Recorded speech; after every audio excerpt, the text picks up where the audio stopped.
The following, from though incredibly nerdy, is intended for mature audiences. Viewer discretion is advised, and you probably shouldn't watch if you're an overly sensitive pussy.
Is this thing on? Hello? Hello? Are we chipmunk voiced? Is the audio good? I never know what's happening. I never know what's going on. What's going on? Hello?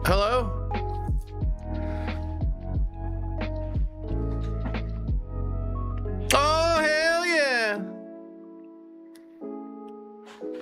It's gonna be a good day. Are you feeling it now, Mr. Krabs? Give me 1 second. I gotta do one thing real quick.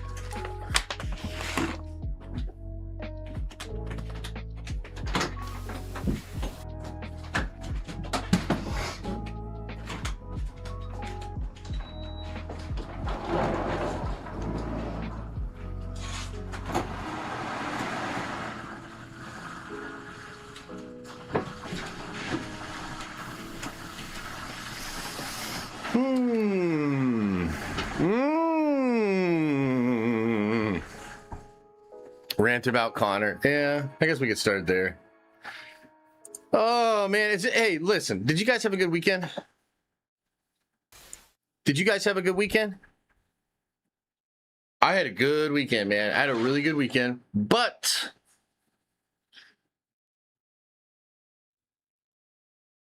that Connor show was whack. Did you guys have a good weekend? Went too fast? Yeah, that'll happen. Are we losing music here? What's going on? I want to vibe a little bit more. Norway lost, Argentina lost, but Moana wasn't that bad. You saw Moana? You're one of the 12 people that saw Moana? We got a puppy in the room. Easy money for Connor, though. Yeah, but I mean, come on. That's not really what... He's not missing out on easy money, you know? Look, when I that was just not very fun or entertaining or enjoyable, kind of awkward. When it first happened and everything, I mean, I was like, probably like a lot of people, I was like pissed, dude. Yeah, I do believe he came in injured. There's a lot of weird reports going on right now. Apparently he visited some place. I don't know what to believe right now, but some people are saying that, like, basically he told Dana he pulled something. Dana was like, no fucking way we can stop this train now. And the show must go on, and then he comes. But so, like, if that's the case, right? Then why come out and throw the wildest fucking kick anybody's ever seen? I mean, it's mean. It's a meme the way he was like in full stride, like. So I don't know. Ultimately, if I'm being honest, there's a lot of really rude and mean shit that I want to say about Connor, but I kind of recognize in wanting to say it my own personal flaws, and so I'd rather not spit venom like that. But yeah, I just don't know that I buy all this new man Connor stuff, and I also don't know that I buy this whole, like, I think at some level here, and this is why it's difficult to talk about this, because Connor has made his faith and his position with God as a big part of like this whole thing and his whole comeback and everything. And look, man, I don't believe the same things that he believes, and in some ways I feel like this isn't a test. This is just cosmic justice. This is karma. You know what I mean? Like, this is, and another thing too, the idea that you could run away from who you became back to who you were is a lie. Like, do you know what I'm saying? Like, that is not how that shit works. And if anything, your desire to do so is folly. No man can do that. You know what I mean? So it's just like, it's kind of, to be honest with you, it's like really fucking uncomfortable for me to like watch him do whatever he's doing. But that's all I really want to say about it. Other than that, the fight card was amazing. Everybody brought it, man. It was a cool night, but damn, dog, like, that shit really deflated. I was fucking mad, dude. I was like really mad. It just feels like a big waste of time. Joshua Kemble says, I'm actively avoiding Spider-Man Brand New Day clips to avoid spoilers. Oh man, so you didn't see the one where the black cat comes in and punches Jean Grey in the butt? What about Patty, man? Oh, dude, Patty's incredible. Yeah, I mean, yeah, Patty's on another level. He caught him right where he was at, and yeah, it was awesome. It was awesome. A little fast. It was funny because I was actually glad at the time that it went so fast, you know? Choked him out real quick because I was like, all right, here we go. We get to see what's going on with Connor. And that ended up being a bust, so. But the rest of the fight card was incredible, man. How about Bobby Green or King Green? You know? Getting it done at an old age. Really, really like that, man. Okay, let's see here. Zach says with a 10 spot. That's very generous, brother. Says X-Men 97 hot D and now Spider-Man and Doomsday hype. We're eating good, Nerd Adventures. I have to watch after work, but much love, everybody. That Connor shit was whack. Have a great day, Josh. Yeah, appreciate it, man. Thank you. I hope you have a great day as well. Yeah, we have so much fun. We got a lot of fun stuff to talk about today, actually. Only 3 or 4 big topics. Hang on, I think I did the wrong page. Yeah, 4 topics, but they're good ones. So we got to talk about A Tale of Two DCs. We've got interesting rumors from the DCU, and then we've got interesting rumors from Matt Reeves' DC. One set of rumors is really good. One set of rumors is like, what the fuck are we doing here? So crazy. We'll get into that. We'll break that down. New speculation about the Brand New Day ending. It's juicy. It'll get a little spoilery potentially. We don't really know how the ending's going to go. We've heard a lot about the ending. There's a new clip where Holland kind of comments about the ending a little bit. And then Cryptic HD kind of chimed in a bit as well. So we'll be talking about that. We'll be talking about the ending of Spider-Man Brand New Day. Josh, you might want to bail on that section. Then we're going to talk about the Doomsday trailer description. There's a full-ass description, not a half-ass, a full-ass description of the trailer that's coming out in just 2 weeks. And my God, Nerd Adventures, do you understand what's happening? Do you realize? 12 days, baby. 12 days away from San Diego Comic-Con. Hall H, Marvel Studios. They're going to lift the skirt up finally, show us if the drapes match the pubes, and get us all excited, hopefully, for Avengers Doomsday and for the future of Marvel. It's crazy because right after that, the very following week, we get Spider-Man. That's crazy. That's crazy. That's juicy. So we're going to talk about that. Then finally, I want to talk about the Doomsday promo that happened over the weekend. You know, the first reveal of concept art and some other things like that. And man, I don't know. We're gonna have to get into a discussion about that. I wasn't really loving some of that, and I'm not trying to say let's panic, but maybe we should panic a little bit. So we'll save that for the end of the stream, and we'll panic a little bit about Marvel together. Yeah. Damn it. I feel like I may not be able to watch this stream because I'm avoiding spoilers. Well, I'll try to label it correctly when we get into the spoilers. But yeah, it is a lot of spoiler stuff. You know what I mean? Now, the trailer thing, I don't think that's too bad because it's either right or wrong. And either way, that trailer's coming out soon. I guess if you really wanted to have no idea what the trailer was going to be, you know, by all means, check out or whatever. But yeah. I already saw no more Hulk, or saw way more Hulk than I wanted to. That's probably how Peter feels. You know, that's probably how Peter feels in that movie. He's seeing way more Hulk than he needed to. That's so much Hulk. I didn't know there could be that much Hulk. That's a lot of Hulk. So yeah. Zach, thank you for a gifted membership. $20 holla from Star Wars Sith. What happened, Tony? Did you pull one of those fancy Star Wars cards and sell it or something? Got a little come up in the world? Says, hey, Josh. So this new show came out. It might right up your alley. I bet it'll right up it.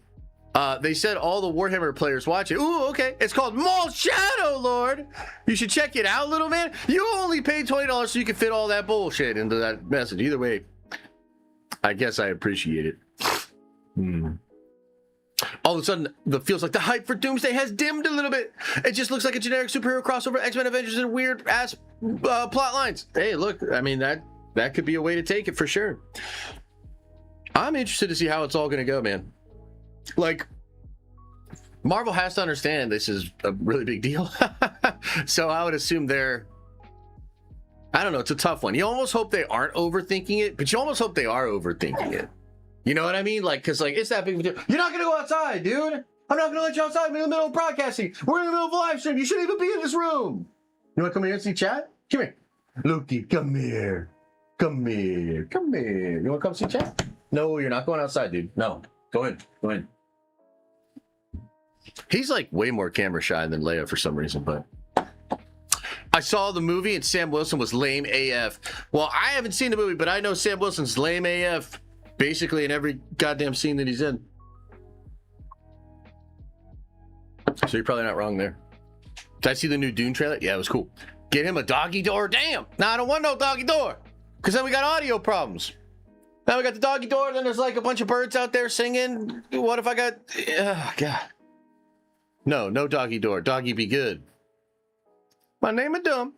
Seeing Odyssey for my B-Day Friday. Can I get a happy birthday, Josh? Are you seeing the movie, Josh? Well, first of all, happy birthday to you. That sounds like an incredible, amazing, wonderful way to spend your birthday. Am I going to see it? Yeah, I mean, I don't know if somebody's got a cam version or, you know, if it comes out on streaming or, you know, maybe somebody will upload the whole thing to Twitter or something. Yeah, I'll get around to it. Just doing some homework list. Wait, what? I didn't crash out on Luke. What are you talking about? That was mild. I don't know about you, but it seems like a coordinated hate campaign is starting to get going for Doomsday on the Twitter streets. What do you guys think about that? I definitely think there's some of that. This is kind of an interesting... It's interesting you bring that up. I'd like to maybe linger on that for a second. Let me catch up on these chats and we'll linger on this. Bro does not want to leave the house. Why would I? I have everything I need right here. I got my cigars. I got my magic cards. I got my coffee. And I got my mitts. You think we'll see the trailer at SDCC? I sure do. I sure do, bud. Okay, anyway, let's see here. Marcio Ruffy was the backup. They could have just thrown him in instead of Connor if he was injured. Yeah, Dana should have come out, patted Connor on the head, and then threw him out of the fucking thing. Good luck with your knee. And then brought somebody else in to fight. You know what I mean? Guys, don't get me going on this Connor shit. I'm trying to be as polite and as love-giving as I can. Okay? I got some negative feelings towards Connor. Better to keep it buried deep down inside and not bring it up, you know? Nick P says, I heard James Gunn bet on McGregor to win, which is why the fight turned out to be ass. Yeah, you know what? That makes sense, actually. I believe that. I'm not even going to double check it. I just believe it. Joshua says, finally caught up on X-Men 97. That shit is hype. Nerve just felt like it really is, dude. It really is. I'm very excited for the new episode this week. So much better than House of the Dragon, too. So can I ask you guys a couple of questions? You're never polite. It happens in gradients here, Tony. You understand? Gradients of politeness. Okay, I'm not saying I'm a fucking Boy Scout, okay? I didn't go to etiquette school. I don't got a goddamn pinky out. You understand? Okay? But there's gradients of niceties. I'm trying to extend. Yeah, now you're really going to get me all really bad. No, I would just like to extend the grace of not rambling of everything that's on my mind about that, you know? Yeah. Yeah, I don't know. I honestly don't want to go through this whole thing again with like him coming back and all that sort of stuff. But, you know, fuck it. He's got one more fight in his contract. We'll see. We'll see what the world has in store for us, I guess, with that. Grandmaster Choda says, did you miss me, Josh? Also, Daredevil art, Doomsday art sucks. Yes. Yeah, dude, I was actually missing you a lot. So excited to see you again. You've made my day.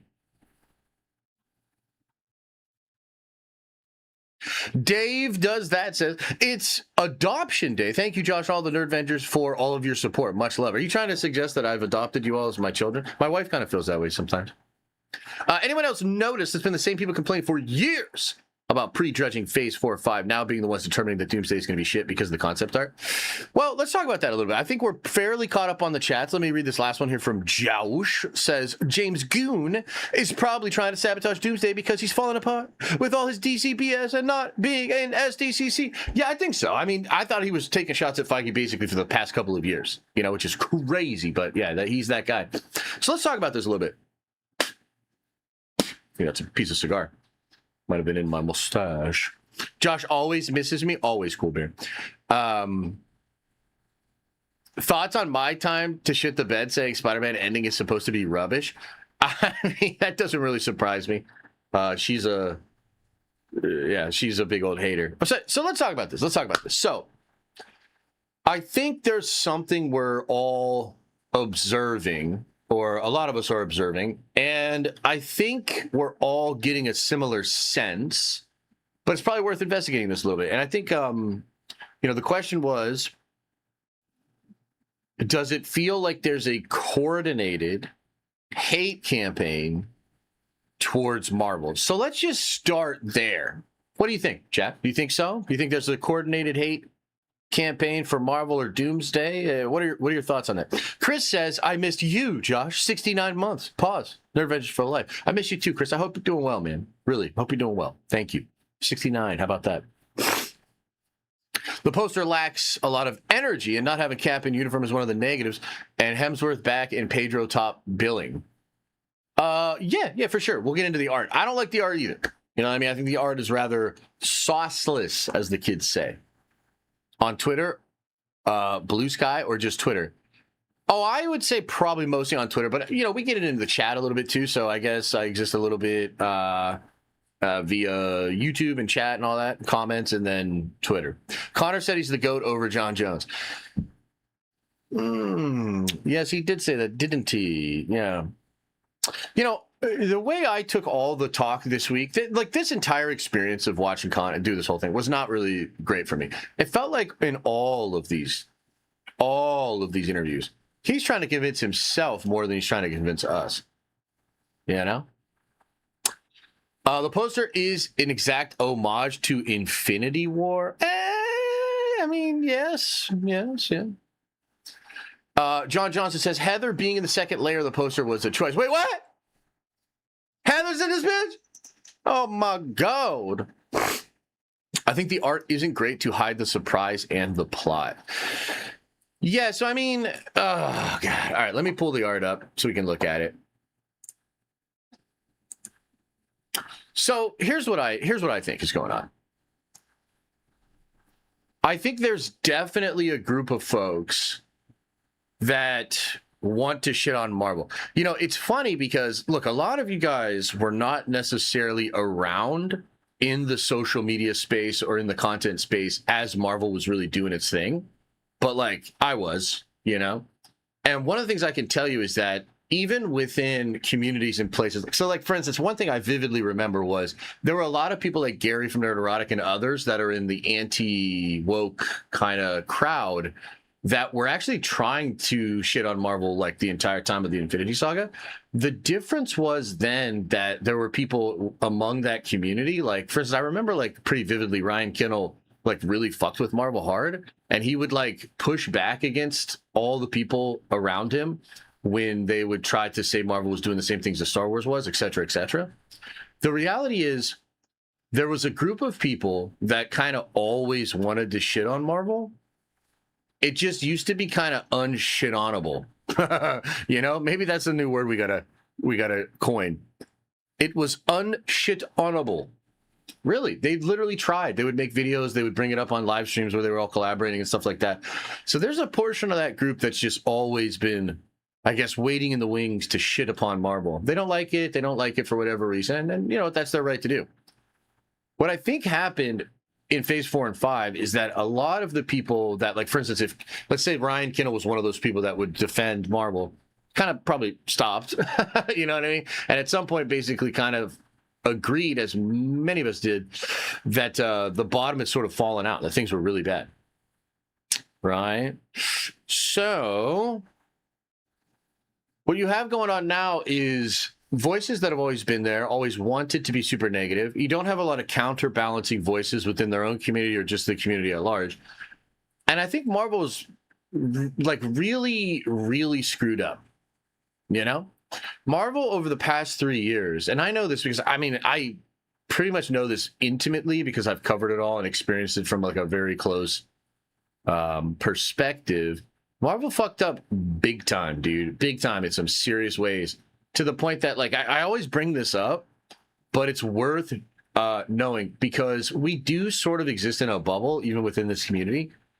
And when I went to New York, right, and I did the Deadpool VR thing, whatever, I was in a group of nerds, like quintessential nerds, like the exact audience that Marvel would want to court for their movies, their shows, etc.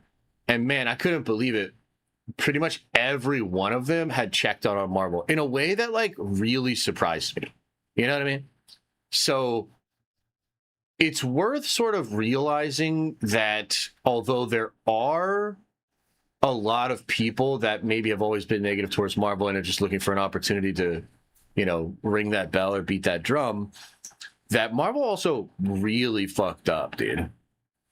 Like, they really screwed up, and they dropped the ball in ways that are like just really, really bad. And so you kind of can't blame people for feeling the way that they feel about Marvel.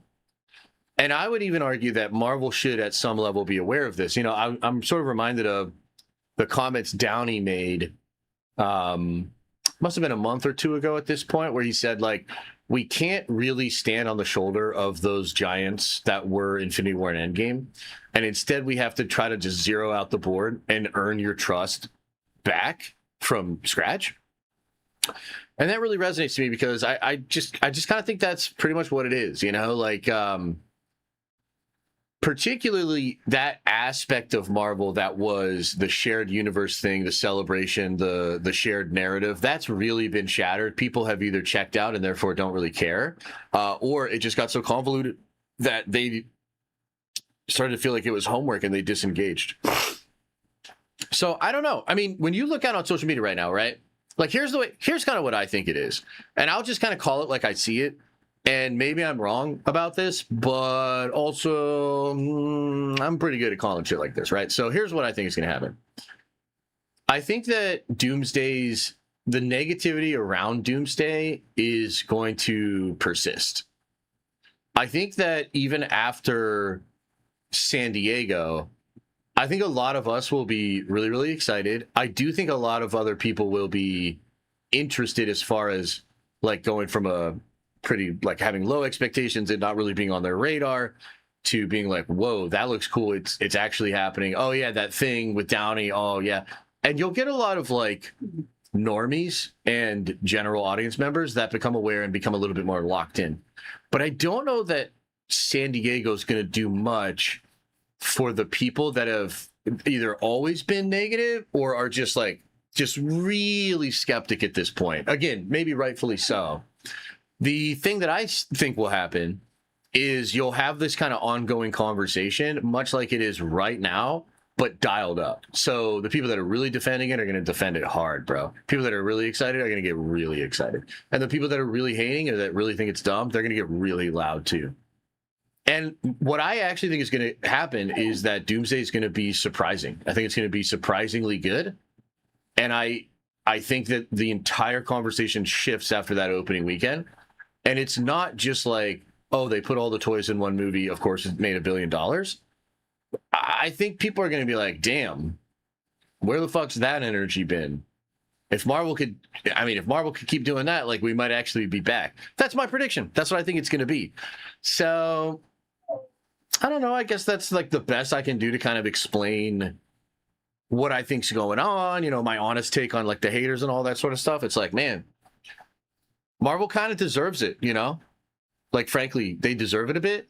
Also, keep it in check, understand what it is. There's absolutely haters, people that just love Schadenfreude and all that sort of stuff. And that, you know what? We kind of need those people too, actually. Like, you just do. So, yeah. Any questions, thoughts on that? Do you think Doomsday will move up a week? No. If anything, they might do like a preview thing or some weird shenanigan thing. But like, dude, they're not afraid of Dune in any way, shape, or form. Like, I don't know what to tell you. Like, maybe you think they should be.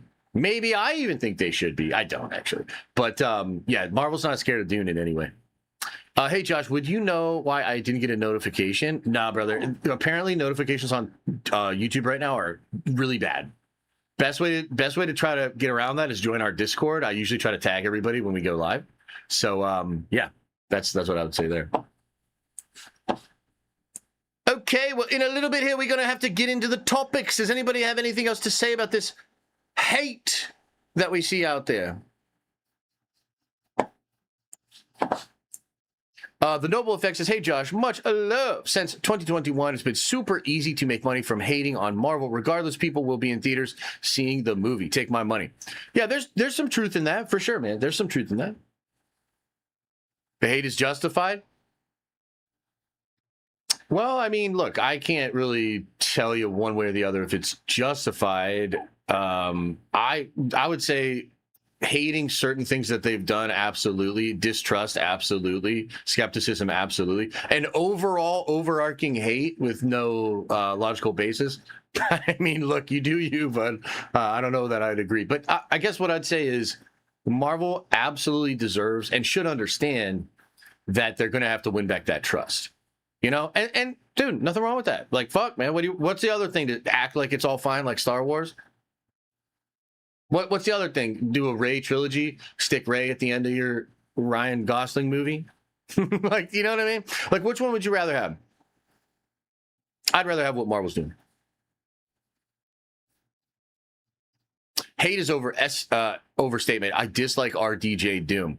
Yeah, there's probably a fair bit of people still that either don't like it or are very skeptic of his casting. But I think he's aware of that too.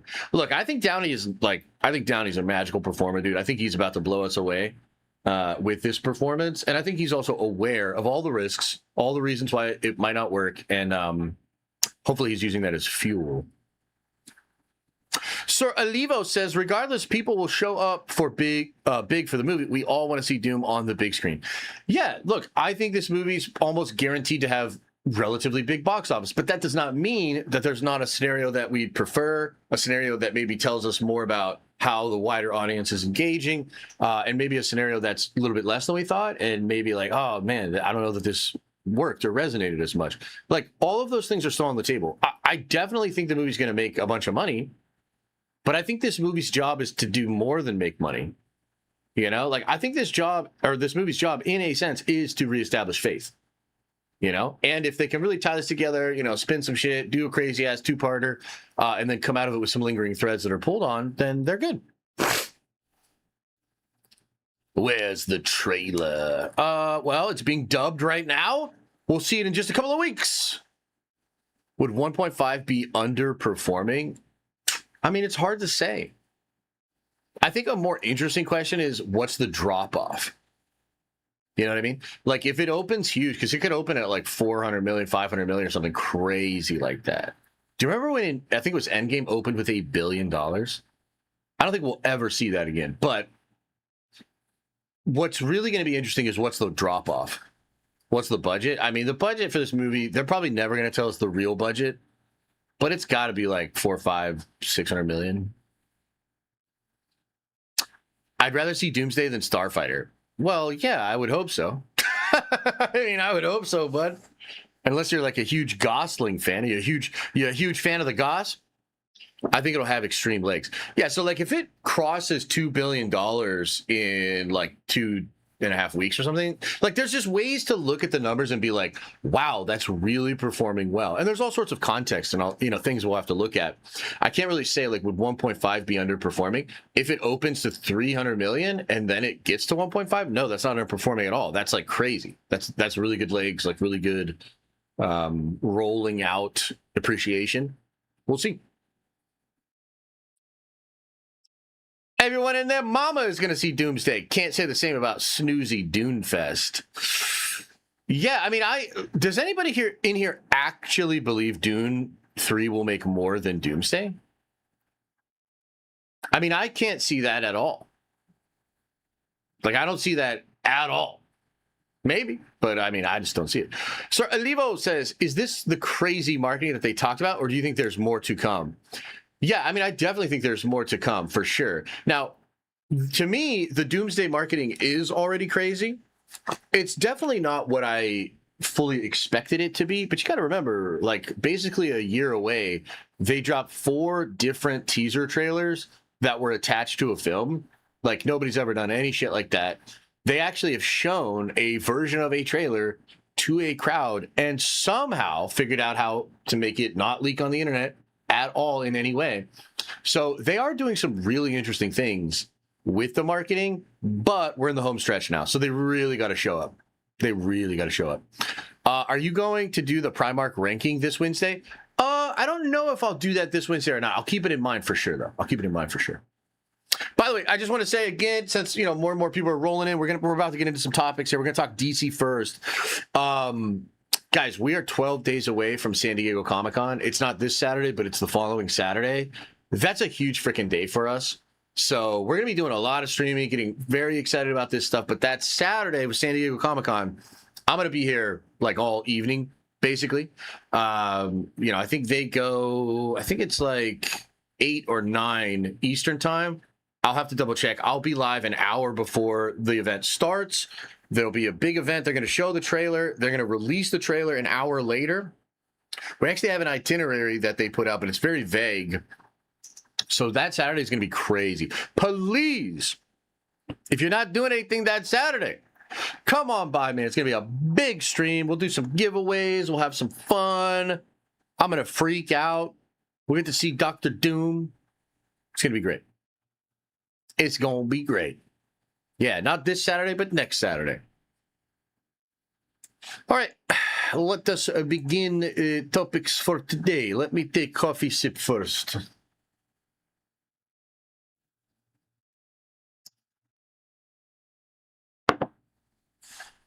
I can't believe that Connor shit, though, It's crazy. All right, so we got to do a little check-in with DC. Or as Deadpool referred to them, those fucksticks up the street that treated Henry Cavill very badly. So, we actually have within 2 massive reveals and leaks, a tale of 2 DCs. It was the best of time. It was the worst of times. What am I talking about? Well, I'm talking about 2 massive leaks, huge ramifications, big time stuff coming out from Matt Reeves, The Batman Part 2, and possibly a spin-off show, and James Gunn's DCU and the Lantern show, and a leak that is, well, dumb as shit. We'll talk about both. Let's start with the good news. So, this is Paul Tassi from Forbes saying, reported Batman Part 2 leak reveals Scarlett Johansson's character. This is over on Forbes. Let's pull this shit up. What you got to say about this? What you even got to say about this, Paul? So, reported Batman 2 part leaks Scarlett Johansson classic character. The Batman Part 2 has a release date, October 1st. What the fuck? Get out of here. October 1st, 2027. But what it does not have is any kind of substantial description or promotion this early, only a growing list of members and hints about what's coming from director Matt Reeves. As is always the case with any comic book movie these days, leaks are coming in about what's on the way, including a big one about who Scarlett Johansson will likely be playing in the Batman Part 2 if it pans out. Though the sourcing here is more solid than most. Obviously, potential spoilers follow from here. But if you've clicked on this article in the first place, I assume you know that. I didn't. But because I live on the internet, I saw it inadvertently. So, oh well. Yeah, that's right, Paul.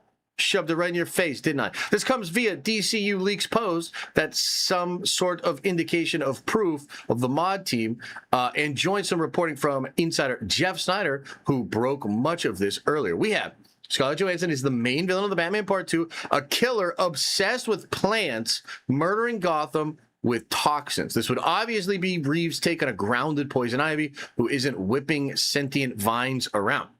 The killings are originally believed to be the work of Sebastian Stan's Zsasz, the bald serial killer, before it's discovered it's Ivy instead. Ivy targets the elite, including Charles Dance's character, leading to a secret organization of the city's most powerful figures. The indication here would be that it's going Court of Owls. Okay, so just to clarify, this comes from the moderation team over on the DCU board, and they vetted this thing. They vetted it, and the person that reached out to them proved that they work on the movie or they have access to this information, okay? So pretty freaking cool, but I will also remind you and take this opportunity to gloat a bit because I called this shit last December. So let me pull this up for you because it's pretty crazy. This is a tweet from me immediately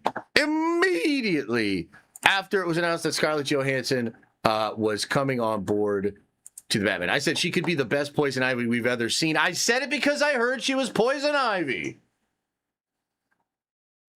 And immediately, oh, this post is unavailable. Jeff deleted it. Well, don't worry. Don't worry, Jeff. I screenshotted that shit.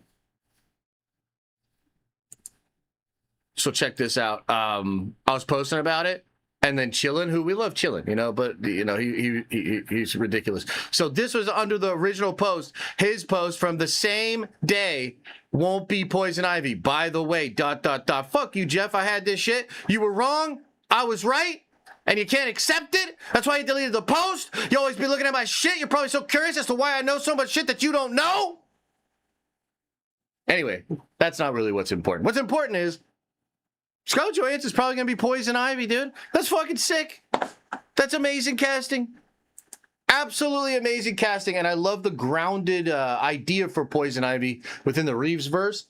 Her doing that could be really freaking cool. Also, absolutely love that it's leading to the Court of Owls. Now, another great scooper out there, or I guess website, is the Nexus Point News. They recently had a lot of stuff out about Court of Owls, which lines up with these leaks here.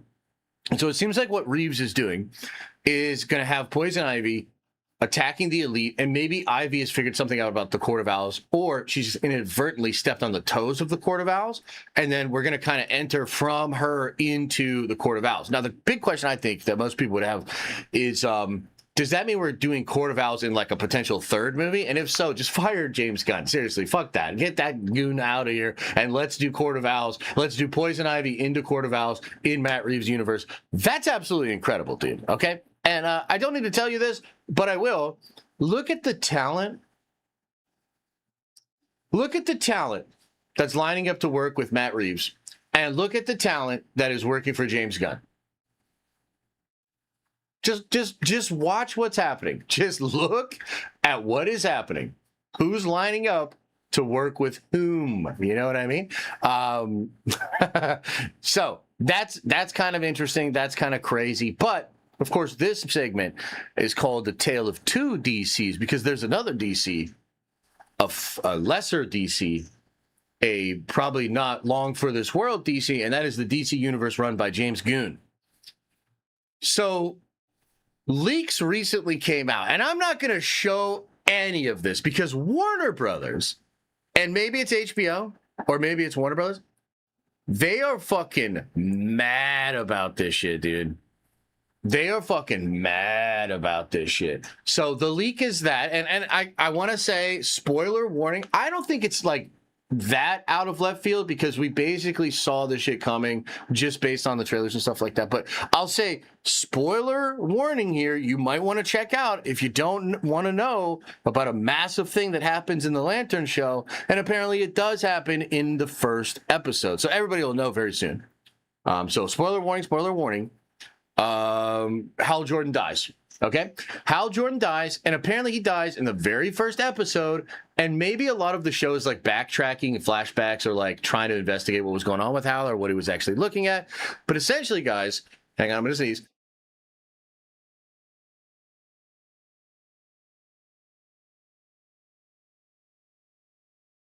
Okay, so yeah, no one's probably gonna watch that show, especially now. Yeah. So look, I want to be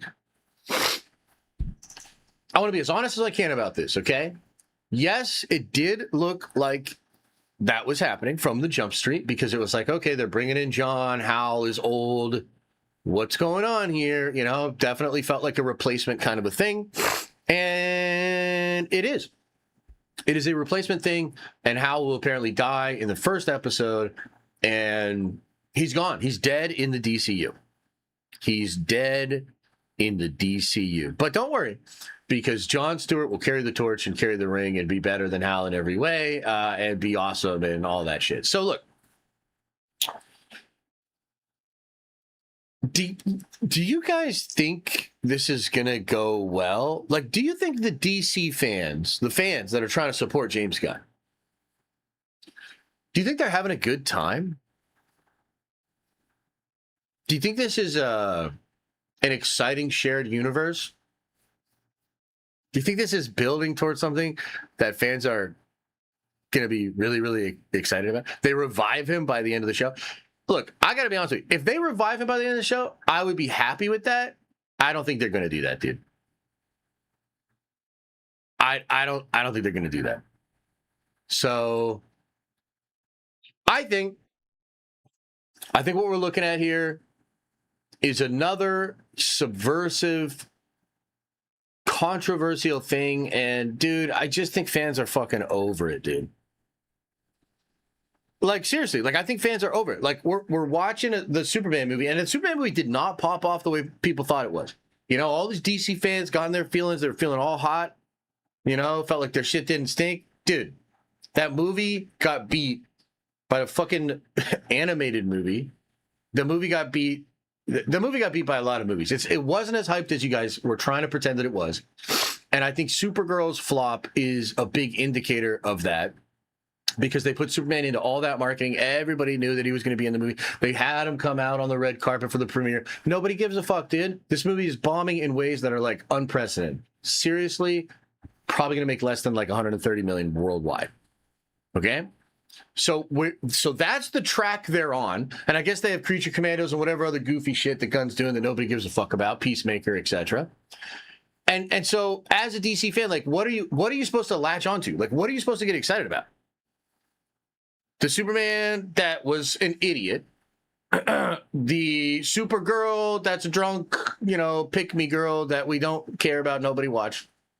And now we're going to go into the Lantern show, and Hal Jordan's going to die? The whole show's going to be Hal Jordan dies. It's the Brown Lanterns with no actual dopeness.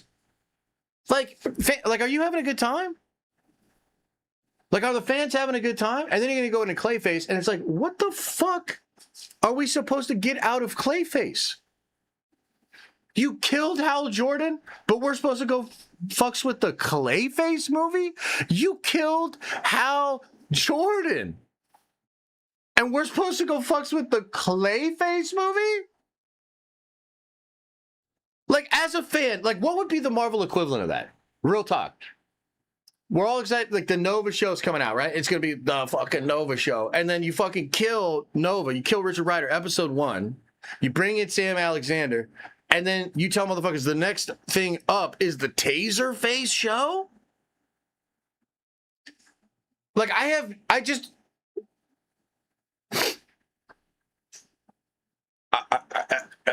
I'm just at a loss, man. And I'm at a loss. And I really think you look at what's going on with Matt Reeves. I'm dead ass. Like, look what's going on with Matt Reeves. His vision. People want to work with him. You know, he's doing something, and there's a magic there. We're interested. We're excited. Scarlett Johansson as Poison Ivy. Dude, I love Scarlett Johansson. I think she's incredible. Her as Poison Ivy? I can't wait. I think it'll make me feel things in my loins, deep down in my plums, with a bluish hue, ready for the farmer's market. I feel nothing but disgust, anxiety, weird vibes. That's what I feel when we talk about Gunn. That's what I feel when we talk about Supergirl. The Lanterns show without lanterns and Hal Jordan dies. The Clayface movie before we get a fucking Batman. It's like, what are we doing here, dude? Rip the Band-Aid off, fire this guy, you know? Let the Buzz Lightyear stupid thing with him and Superman, whatever, dude. Like, you know, get that shit out of the way, fire him and rebuild. This just isn't it, dude. Like, this just is not it in any way, shape, or form. That's my feelings. That's how I feel about this. I don't even love Matt Reeves shit, but at least he's putting together compelling stuff. The Court of Owls is interesting. Poison Ivy, Scarlett Johansson, Poison Ivy, she's fucking hot. She's really fucking hot. And she's Poison Ivy. Anyways, what do you think, Chad? What do you think? Is there something in here I'm missing? Is there something cool about Guy Gardner or fucking Hal Jordan dying in like the first episode of the Lantern show? By the way, I can't believe they're copy striking people for these leaks. Under no circumstance, under zero, nobody signed an NDA. They're copy striking people. They're trying to file DCMAs on social media, on websites. I guess they wanted to trick everybody into thinking Hal would be in the show, and they're really mad that that's out there. Well, I got another idea. There would be nothing bad to leak about the show if you didn't create a stupid fucking show with a stupid fucking decision where you killed an awesome character. Oh, okay. Sir Levo says with a $19 holla, says, I'm not a Goon fan. I'm a DC fan. It's been my favorite IP my whole life. Is it really that hard to get a shared DCU right? Bring in Bruce Timm. Follow the historical winners, like the DCAU. Sad DC fan, been years of this. Yeah, it's been years of this. And how dare Gunn come out and act like he had the antidote for it? What's the antidote for it? Do the same thing studios have been doing for 100 fucking years? You created a competing cut of the first movie that you didn't direct with the director you chose. Fuck out of here. Joe says, just dropped in, so I may have missed it, but would you keep David as Superman if you got rid of Gunn? No, he's got to go. He's got to go, which is a shame because he's not a bad Superman. And if he had followed his instincts and Gunn didn't gun all over it, like, you know, that clip that keeps coming up, right, from the behind the scenes of Superman, where David's like, I feel like I'm still trying to prove it if I'm saying that stuff. And then Gunn comes in and goes, no, I'm a narcissist. I'm the director. You don't know, David. You don't know. Just for like fucking strangling his head till it pops like a pimple, you know? Yeah, this dude ruined it. David's sensibilities were right in that scene. So bad. So yeah, no, unfortunately he has to fall on the sword too. You're gone. I made this point last week. Yeah, no, a lot of people have been making that point. I think it's a good point. Basically, every human being that's just at a balanced mental place looks at that scene and says, wow, Gunn was wrong. What an idiot. And the telltale sign of a narcissist is the whole world can tell them that, and they just ignore it and think they were right. There's no room for new perspectives. John Johnson says, came in and out of the stream, and the first thing I hear is, I'm a narcissist. Well, I mean, I certainly have narcissistic traits. I think a lot of people do, especially, you know, people that are wired in a certain way. But the difference is, like, when you become well-adjusted, I don't want to go on this whole... It's not therapy. We're not making this into therapy. But the point is, becoming well-adjusted is not the absence of your neuroses. That's not how it works. And in fact, most people that are unhealthy ignore that they have neuroses. A balanced perspective, a well-adjusted person understands what they are, their weak points, their positive points, and understands their own neurotic behavior. Then they adjust accordingly. That's what the whole thing is, like, to become well-adjusted, right? So yeah, like, narcissism is something we all do. To be honest with you, you need a bit of narcissism to exist in this world. You need an ego to exist in this physical world. It anchors you. But of course, all things need to be in balance. Nuckin' Foot says, 5 year of nerd venging. Josh, you have an amazing community here, and I'm proud to be a part of it. Keep up the good work, brother. Can't wait to be a member of the Warhammer live stream channel. Thank you, man. Yeah, I'm excited to do some more Warhammering and get into that a little bit. I'm also excited for Gunn to be fired, frankly, so that I don't have to be like super negative and toxic about him anymore. You know what I mean? I think he gave himself enough multi-million-dollar checks as the runner of the studio to maybe go retire quietly or something. Please get the fuck out of my face. Bro, if Warner Brothers would have stayed out of it, then Zack would have made a trilogy and would have competed with Marvel. Yes, of course. They also did that then. They did it to him. They did it to Gunn. 100%. I highly respect Gunn as a filmmaker, but he clearly does not have a good enough film taste to be a figurehead producer of a cinematic universe. Yeah, I mean, I think the truth is it's just a really fucking hard job, dude. And it will also serve to make Kevin look a lot better. All this does is make Kevin look a lot better. You know the amount of money that Marvel made in theaters while it was falling off is over $5 billion. Look at what Marvel made in phases 4, 5, and I guess a little bit of 6. Compare that to what Star Wars made. Compare that to what DC made. Marvel, when they were falling from the sky, was dominating the competition, even still. Chris says, Den of Nerds membership is cheaper than my therapist. Yeah, that's probably true. That's probably true. Yeah, but most of it was slop. Oh, yeah, you'll find no argument with me there. My point is, I guess what I'm trying to say, if I were to say it more explicitly, is the foundation was so strong, the fan base was so large, and there was still so much hope out there for the juice that they had delivered, that even as they were falling off, and like clearly, like way falling off, they still had more fans engaged than any of these other franchises. They were still satisfying more fans than any of these other franchises. To be honest with you, they were probably upsetting more fans than any of these other franchises, because these other franchises don't even have enough fans to be disappointed in their shit. We need a full pivot into live action absolute that could release the same day as Reeve shit and probably make opening weekend. I think that would be a good way to go for sure. Yeah. Yo, but genuinely too, and I know, we're focusing a little bit more on the negativity with Gunn.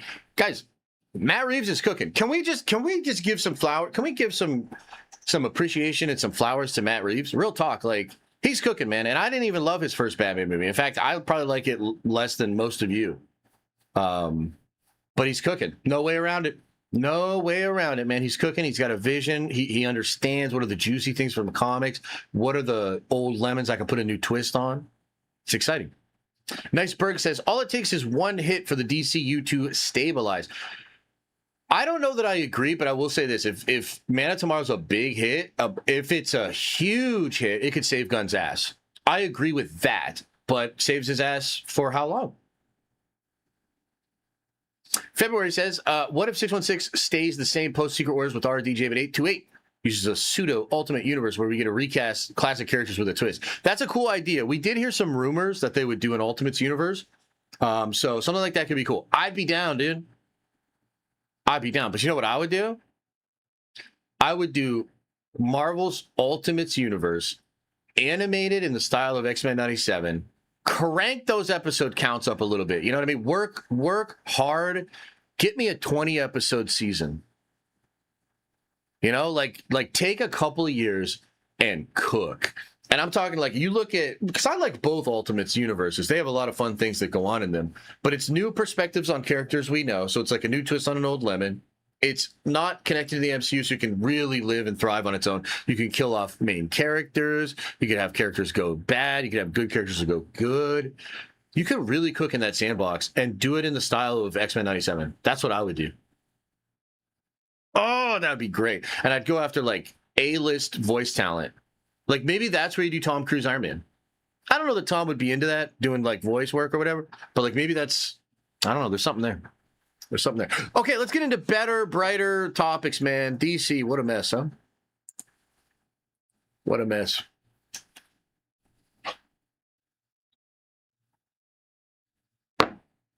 Whew, what a mess.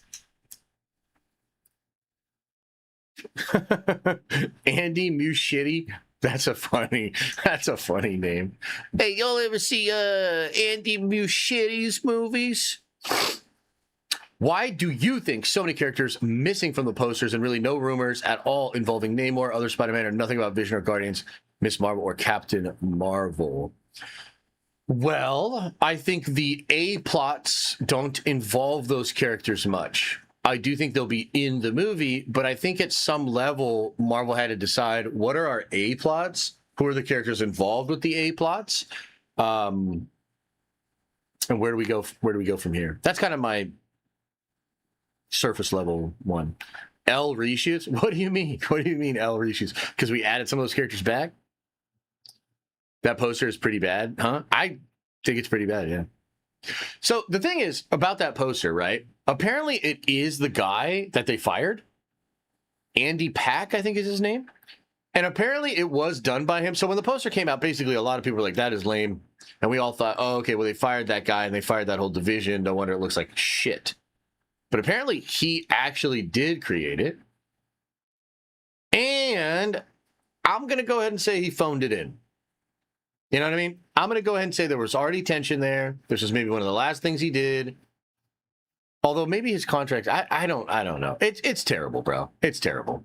Is it Andy Park? It's so bad. And I think one of the main reasons why, because I look back at the other posters and I tried to like figure it out. It's just like sauceless. There's like no aura. In the other movies, right? Like the first time of seeing Thanos and then seeing all those characters together was novel. And there's also like a dynamism to them. They were dynamic. They all felt like they had aura. The Endgame one's really good because they're all like in motion and they seem to be like fighting. There's like an energy to them. This one is so bad. It's just like pop, pop, pop, pop, pop, pop. Everybody's just standing there. I think the color scheme is shit. I think there's so much weird negative space. I think it's really bad. I think it's really bad. And I would hope that they do better at San Diego Comic-Con. Yeah. Yeah, it's really bad.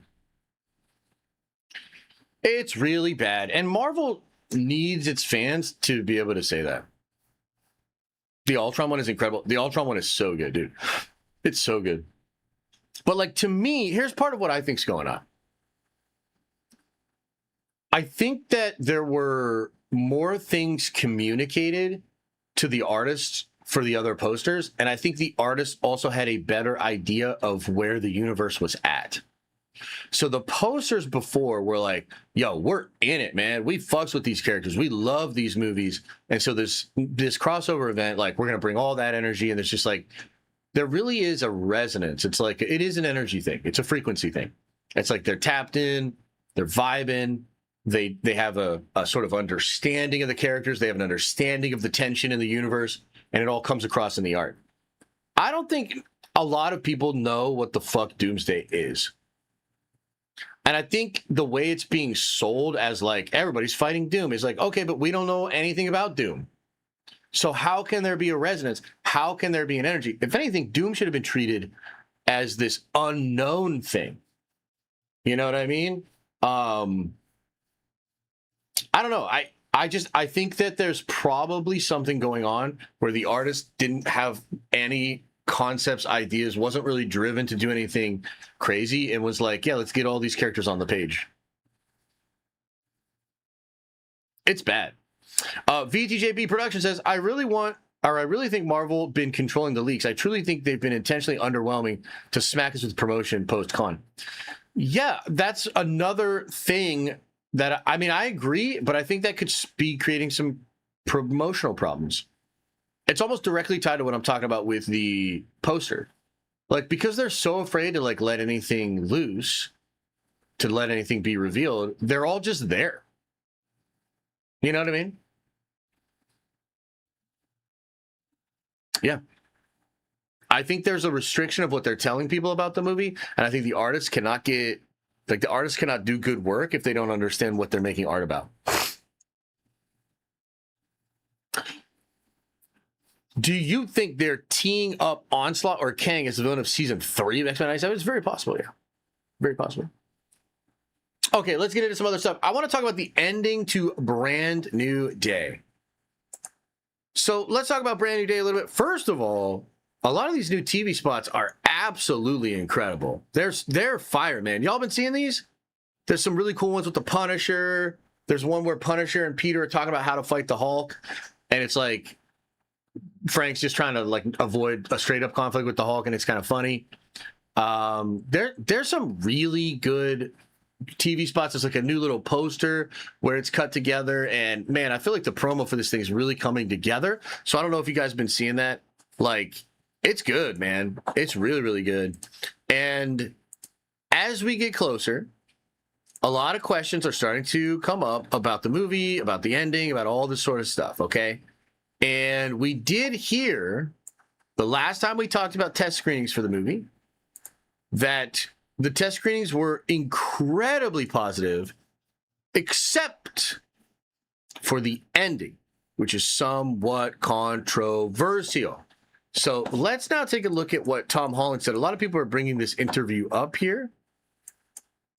As emotional as the movie is, it does end. No, don't say. Yeah, let's just keep it. Yeah, keep let's it, just. Yeah. Wow. As emotional as the movie is, it does end. No, don't say. Yeah, let's just keep it. Yeah, keep let's it, just. Yeah. Tom Holland, dude. What the fuck? So as emotional as the movie is, it does end. I mean, you almost want to. What would you think he was saying? I almost feel like he's saying a sobering way, you know, because he doesn't drink booze or whatever. But yeah, I don't know. What do you guys make of that? First of all, what do you make of his comment there? And then we'll talk about what other people are saying about it. And then Sir Olivo, appreciate the 5, says Reeves only half cooking, still too grounded. We're craving Batman in the comics, not 2008 anymore. Let's get a fantastical DC. I actually do totally resonate with that. I want more fantastical Batman too, brother. Bro's dying. He's doing that for a gimmick. Happy ending, I bet he was going to say. And on a lighthearted note, maybe. Oh, okay. Yeah, that's kind of interesting. So Cryptic up here says it ends on a semi-happy note. Go watch the film. No more spoilers. Semi-happy, huh? Semi-happy. I mean, I've felt semi ways before. I don't know that I've ever felt semi-happy, though. So, look, the big rumor, and somebody checked this, because somebody in chat earlier said, like, Alex Perez said that it's not the symbiote thing and he doesn't die, okay? So I would like to know that, if Alex actually said that. But right now, the current rumors suggest that it might end with Peter dying or making some kind of sacrifice. Semi-happy. That's kind of interesting. You know, how would you describe semi-happy? Could it be the case that his friends actually remember him before he dies? That his sacrifice isn't totally lost and forgotten to the universe and people recognize it? Maybe he doesn't die. One of the things I've wondered about, and this is just kind of like an ongoing sort of lingering idea that I have. I don't know that I have a lot of hard evidence to say that this is real, but I keep thinking about the Battleworld movie possibility. And I keep thinking about the possibility of Peter making a deal with the devil.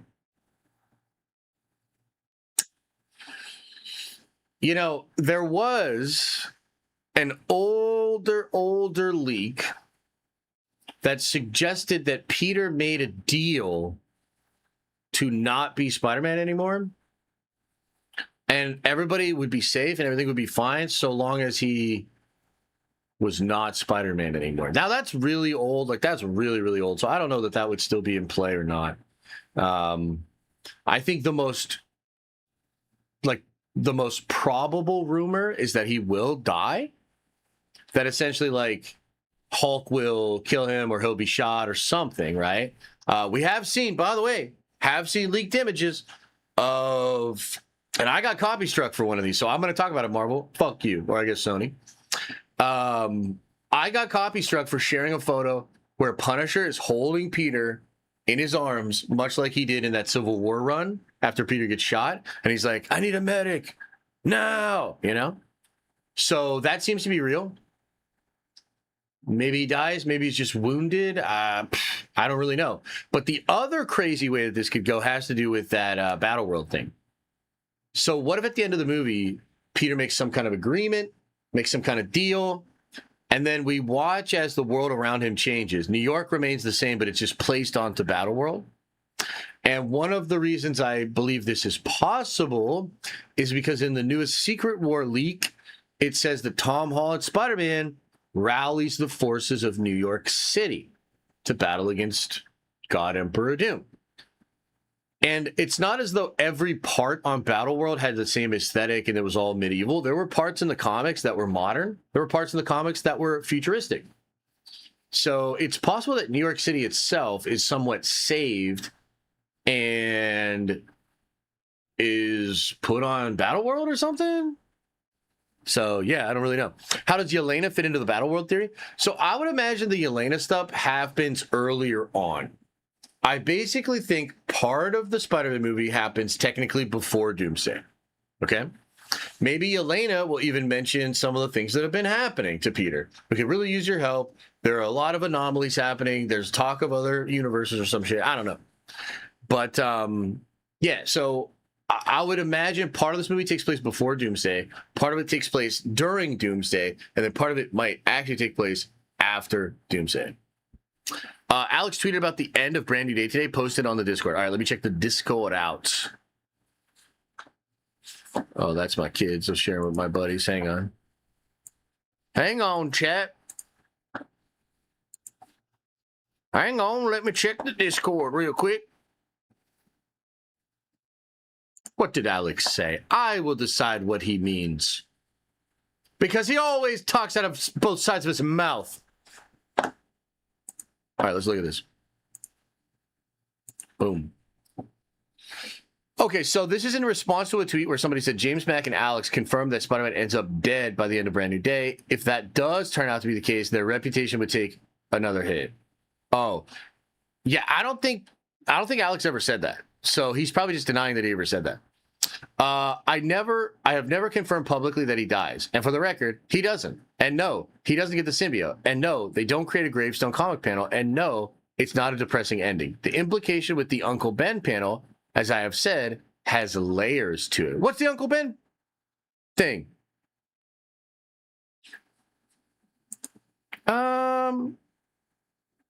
Yeah, Alex did technically say he'll bounce back. It's not like this is the first time he died. Talking of Spider-Man, it would appear, right? Am I crazy here? This is all the way back in 2024, though. Okay, so I guess what we can sort of glean from this is Alex certainly at one time thought it probably happened. And also, too, here's what I'll say, too. Alex also claimed that Toby didn't die in Doomsday. He definitely does. Like, die and come back to life? Yes, but he still dies. So, yeah, I don't know. What's the Uncle Ben thing that he posted? Let's see this. Let's see this. Where's this Uncle Ben thing that he posted? I don't remember this Uncle Ben thing at all.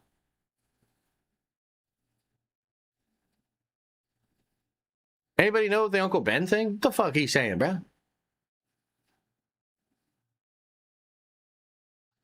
What's he saying, bro?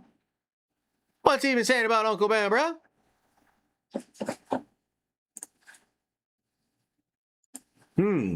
Yeah, so that is kind of interesting, right? Ending is controversial.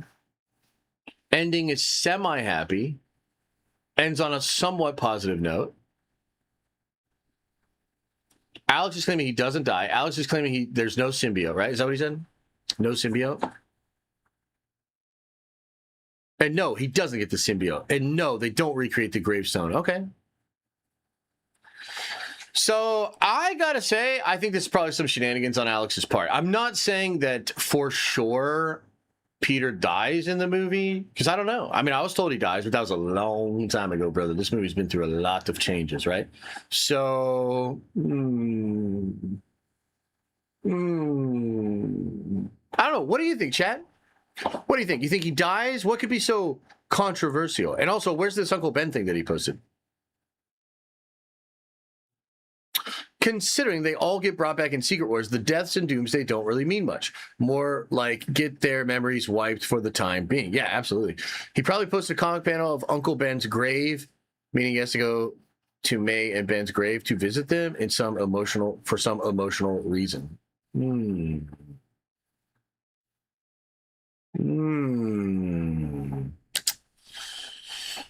Well,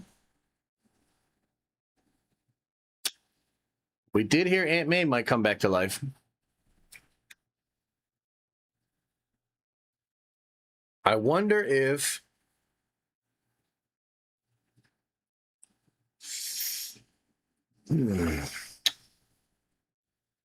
yeah, I don't know. I do wonder.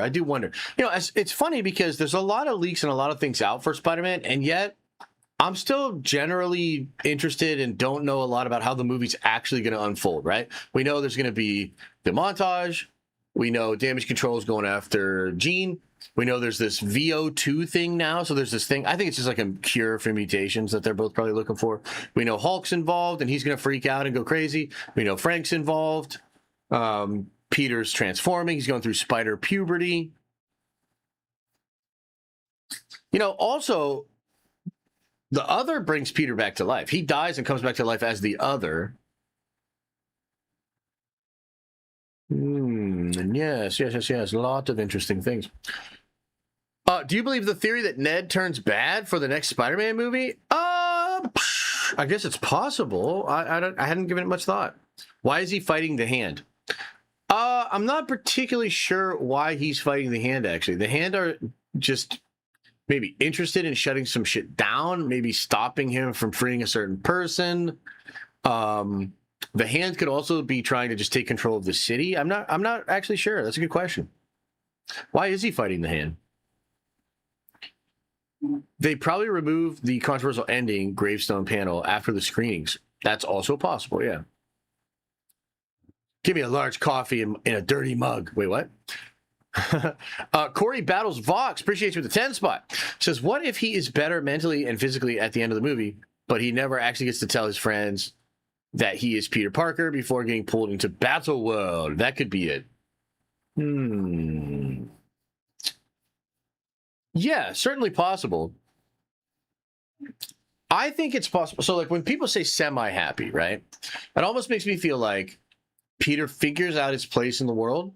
He figures out his own transformation. He knows what he has to do. And then he makes the sacrifice. Like, that's kind of what it feels like to me. All right, looks like I missed the chat here. And Charlie says, I'm thinking Heather kills... No! What the fuck? Really good source? You made me go back and find that, chat? Terrible. The Jackal has a hand fight with Peter. According to Alex, Jackal's not even in this movie. Or at least you don't see him at all. He sacrifices Aunt May to save New York. Wouldn't that be crazy? I'm starting to worry about Doomsday. I need that trailer to calm me down. Yeah, right, I hear you. Montage of Peter fighting all those villains in the trailer makes me think of Battleworld's forces. Gladiator fights. Oh, yeah, that's kind of cool. Who is the secret bad guy? Stryker, Doom, Lincoln? I think it's Jean Grey. If Avengers 5 is mid, it would be easier to stave off Kang at the helm as a scapegoat. If Doomsday is good, they'll have broken their emergency glass for nothing. I mean, I don't agree with that, but I understand the logic. Sora Levo says, do we think any other X-Men will show up, or is it just Jean? The pre, during, and post-Doomsday timing seems confusing for general audiences, too. I think there's probably other mutants popping up. I wonder if they'll be in the movie. I would imagine maybe they get referenced. Maybe there's like a thing at Damage Control where they're like, yo, we got a list of these motherfuckers, you know? Hey, good to see you, Ryan. How you doing, brother? Yeah, we're looking a little bit more professional these days. I should probably get a haircut, though. Justin Yell says, do you think the device that Bruce Banner creates could be used as a mutant inhibitor in the future, the first version? Yeah, I think that's actually a good point. Yeah, I think something like that could happen. I have like 8 friends of myself that are trying to coordinate seeing this at the same time. Yeah, it's going to be tough. That's going to be a very busy weekend, man. Nice. Do you think Jean was already a part of the Spider plan before Kang to Doom switch?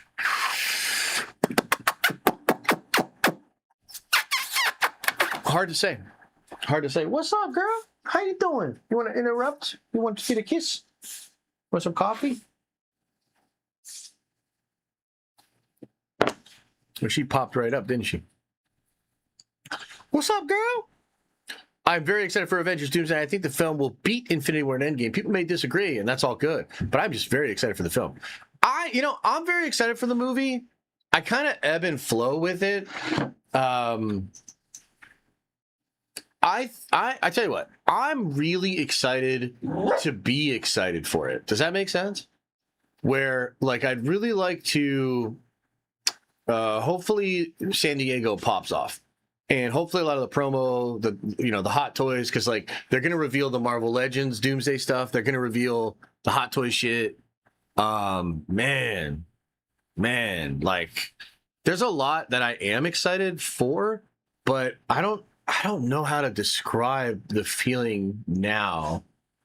It's like a calm before the storm, I guess. Where like I'm just like observing a lot. I kind of have my opinions about things, my takes. There's things I'm curious about still, but I'm looking forward to like, oh shit, Doom just did that. Like, yo, how many times do you guys think we're gonna rewatch that trailer Saturday night? Because the current plan, I guess, from the studio is like 5 or 6 their time in California time. They're gonna show the trailer, and then an hour later it comes out live. And so like we're gonna watch it, we'll probably watch it again, but like dude, damn, I'd say probably at least 30 times. We'll probably watch it at least 30 times that Saturday night, so that's cool. I haven't been around much. What nerdy things are you most excited about in nerddom? Well, I'm excited about Warhammer for sure. I'm excited about the slow going process of that show, and I really think that when that show pops off, it'll be really, really cool. I'm excited for the Zelda movie. Look, my dogs are just, this guy's now jealous of his sister, and he's making me know. Well, why don't you come up here and say hi? Come here, come up. Come say hi to chat. Oh, man, he just wants to go out. All right, I'm not pumped about this, but I'm going to let him out. Okay, hang on.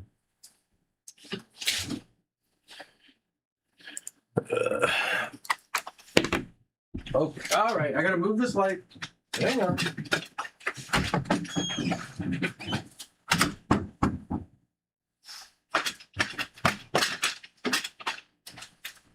They threw off my groove.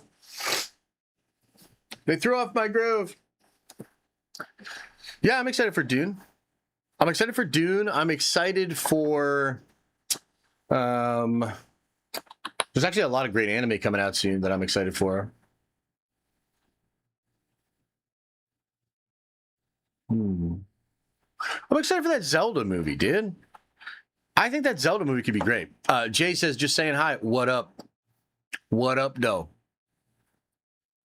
Okay, let's get caught up on some of these chats.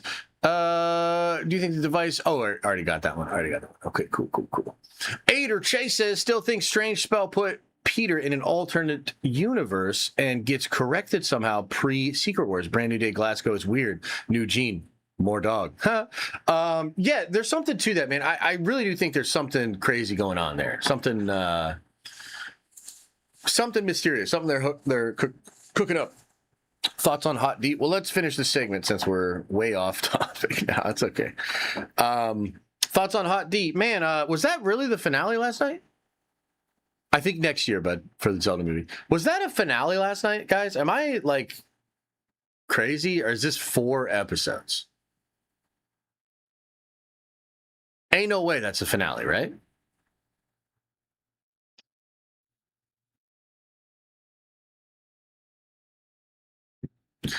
Big Stinker Co says your DC takes are really good, and I appreciate your honesty. Thank you, Big Stinker Co. No, that was not the finale? Okay, thank God. It's halfway through, so there's 4 more? Oh, it was a mid-season finale? Yeah, I don't know, man. This show's really not... I'm not vibing with the show this season. How are you guys feeling about it? I could literally take it or leave it, dude. I am not vibing on this show. Like, this episode was all right. The episode before, where it's just like, hey, being a ruler is hard. Maybe she won't do as good as we thought about her being a ruler. I'm just like, I don't give a fuck. You're liking it? Okay.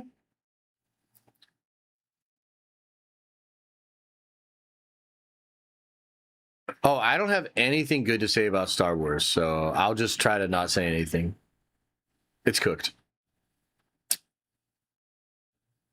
I like it so far, but not a lot of action like I thought we would, but still good. Yeah, and honestly, a lot of the drama feels super predictable and dumb and petty. Like, it's all just like, it just feels really predictable and trite. Whereas when I'm watching A Night of the Seven Kingdoms, like, I don't know how all the characters are going to react. I don't know what's going to happen.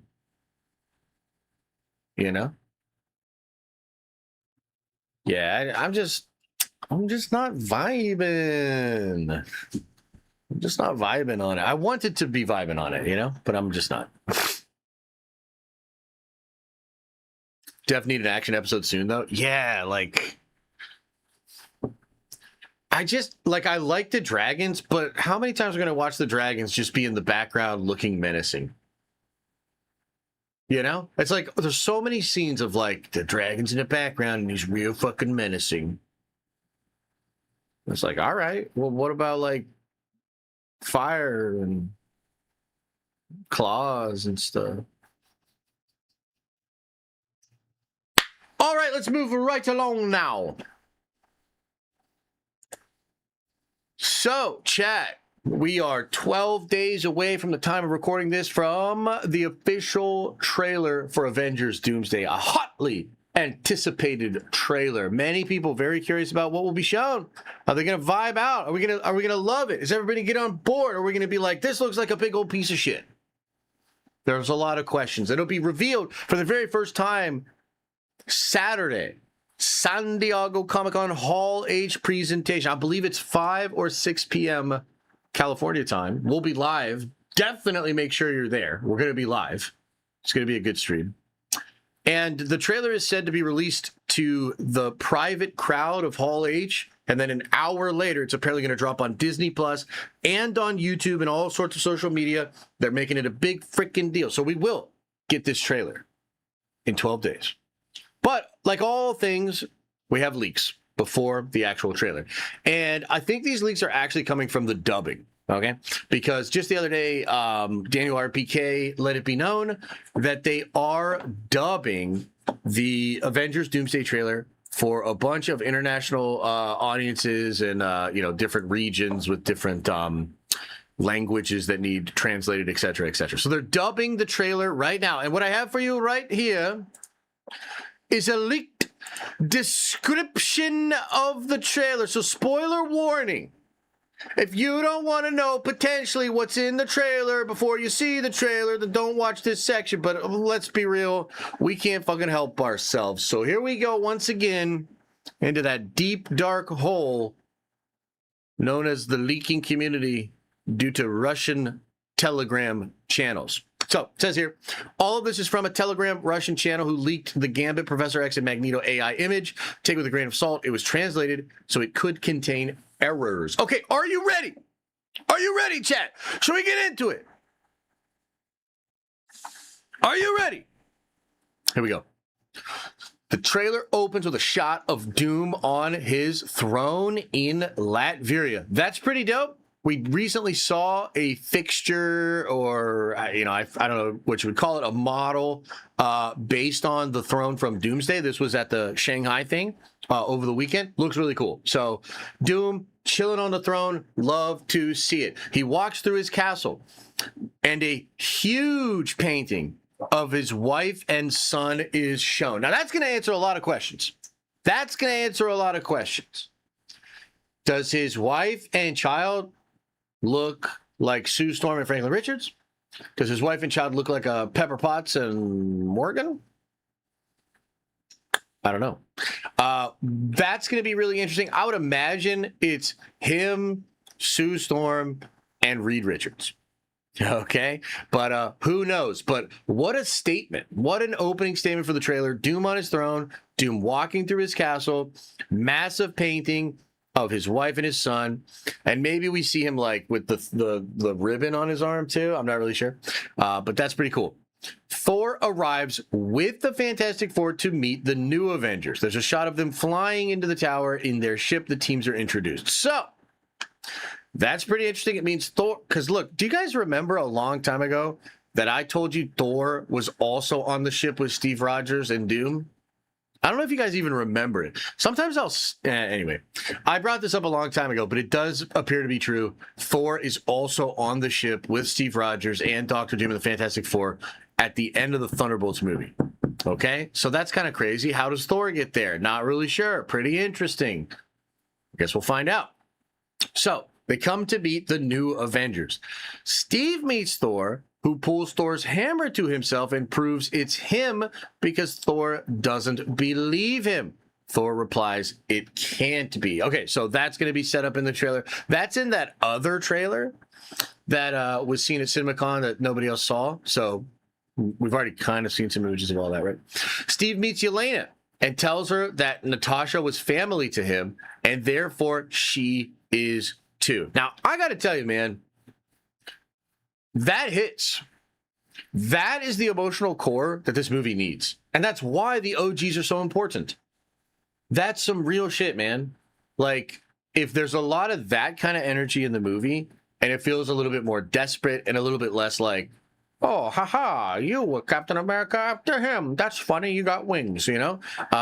No, I need emotional resonance. Moments like that are really cool. And also, Steve did love Natasha, man. He really did love her. And so that's cool. Okay, here we go.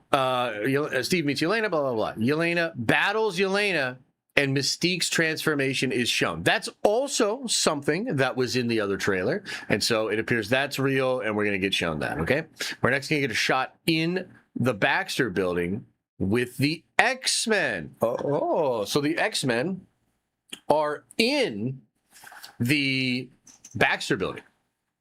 So basically, it's probably the case that they go into the X-Men universe, confront them, talk to them, and then bring some of them to the Baxter building to get the technology to like build the cannons or whatever, right? So that's kind of cool. Next up, shot of Reed Richards communicating with Doom. Reed practically yells at him saying, "Answer me." So that will probably be later on in the movie when things are being revealed and there's going to be a lot of like Doom and Reed tension. I like that.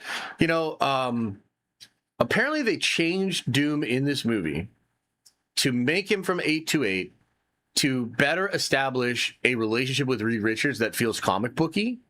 And we have competing things. So people like Cryptic HD are saying that it's good and that they have a relationship and Doom's very comic accurate. And people like My Time to Shine Hello are saying he doesn't care about Reed. He only cares about Steve. It's not comic accurate. So your mileage may vary. The truth is probably somewhere in the middle. But remember, Shine is a big old hater. So you can never take her perspective on things very seriously. Okay. Shot of Loki in the TVA suit in Steve's house from the first trailer. That's confirming the leak. That's really interesting. By the way, that scene between Loki and Steve is the most important scene in the entire movie. It is. It has to establish the track that Steve gets on for the majority of Doomsday. It has to establish how Steve will perceive certain things and act in certain ways. It has to establish a lot of the rules of the multiverse, bring the audience in to understand, and in a very simple way, to be able to understand this concept of jumping into other universes to live and why that comes with consequences. So that's like a really important scene. I would almost make the argument that Doomsday's plot lives or dies based on that scene. Let's keep going here. The trailer's main scene is the battle between Thor and Doctor Doom, where Thor throws Stormbreaker at Doom, who stops it easily with the wave of his hand. We heard in the other trailer that he stops it with like 2 fingers, but maybe it's the same thing. Maybe he does a 2-finger wave, and that's how he stops it. But man, Thor and Doom going at it for the majority of this trailer, that's amazing. That's really, really fun. And also, too, you know, even though that concept art poster thing was terrible, you can actually see some of the yellow lightning on Thor, which lines up with that toy. Remember the toy where he has the lightning armor? So it does look like he's going to get yellow lightning power and possibly connected to either Rune King Thor or the Odin Force. Thor's probably going to get a power upgrade. No telling if that'll be in this actual fight between Thor and Doom, but Thor is juiced, really, really strong. And so seeing him fight against Doom will be dope. Okay, the trailer ends with a shot of Doom controlling the Sentinels. Doom's final line is, "One day you will forgive me." That is cold, and I love it, okay? Doom controlling the Sentinels, that's probably that shot that was leaked a couple of weeks ago with the AI, and it's that circle shot with all the X-Men and Doom's taking control of the Sentinels. That's pretty hyped up. I think it's misdirection. I don't think that's exactly going to happen that way in the movie, but this is pretty cool. This is pretty cool. So let's just go through it real quick again here. Doom stopping Stormbreaker so easily. Good way showing a high threat. Yeah, totally. Yeah, totally. Okay, so let's just kind of go through it again real quick. Doom in the throne, Doom Latveria, big painting of his wife and son. Very interested to see that. Very interested to see what the son and wife look like. Excited to see the aesthetic of Latveria, Doom on his throne. That's all juice. That's great. Thor arrives with the Fantastic Four to meet the new Avengers, flying to the tower. Steve meets Thor. Impossible, or it can't be. And we've seen that a little bit leaked. Steve meets Yelena and tells her that Natasha was family to him, therefore she is too. Great. Love that energy. Baxter building with the X-Men. Interesting. X-Men in the Baxter building. What the hell? Reed Richards communicating with Dr. Doom. Answer me. Loki in his TVA suit talking to Steve. Confirms that. Trailer's main scene is between Thor and Dr. Doom. So if it's the main scene, then hopefully there's some sauce here. Like hopefully there's some actual good fighting. We'll get to see Doom in action. That's really interesting. Want to see how he moves. How does he use his magic? What kind of aura does he have even as he's fighting? Because Doom kind of fights like a cocky, I mean, he's a comic book villain, but like a quintessential comic book villain, you know? Like he shouldn't even ever run. He should just walk and beat ass, you know? Love that. So that's great. Hoping there's a lot of juice there. Thor throws Stormbreaker at Doom, who stops him with the wave of his hand. And then it ends with Doom controlling the Sentinels. One day you will forgive me. Man, that's a good trailer, I think. What do you guys think? You think that'll satisfy fans? You think that'll get people excited if that is indeed true? Chat, what do you think about it? I love the ending line. I love that line. One day you'll forgive me. And this will be the first time we really hear Doom's voice. So it'll probably sound more like, one day you will forgive me, you know? But still, I'm really excited to get that. Feel the performance. Feel the energy behind that. It's going to be cool. Pretty much the same trailer shown at CinemaCon. It's definitely different, but it's pulling a lot of the beats.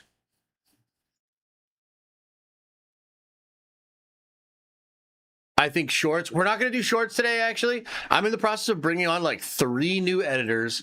It's been a lot. But until we get the new editors plugged in, I can't do shorts yet. Because I like how Randon does the shorts, but he's like the only editor doing full videos and stuff right now. So he's working on something else right now. Not a fan of Khaki Steve. He better suit up. I don't really care if he suits up or not. You know, I know people want to make that a big deal, and I know people like, look, I have no problem saying Sam Wilson sucks ass. He's boring as fuck. Should have never been made Captain America. He's bland, too short, no charisma, no aura. Like, get Sam Wilson, Captain America, the fuck out of my face, okay? But I also, like, don't really care that Steve's in jeans and a shirt. I don't really care that Steve's not just going to come back and be like, I'm taking the shield back. And he looks at the camera and he's like, the Chuds won, and like winks at us or whatever. Like, what the fuck? Like, you don't deserve that shit. No. Everybody that wants to make it such a big deal because Steve's in jeans, fuck you. I'm glad he's back. I'm super excited that he's back because, yes, Sam Wilson, Captain America, sucks so much ass. But all these chuds, all these fucking idiots that are getting so butthurt that he's in jeans and a shirt.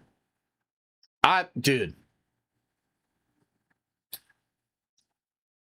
That's not something to really be upset about, in my opinion.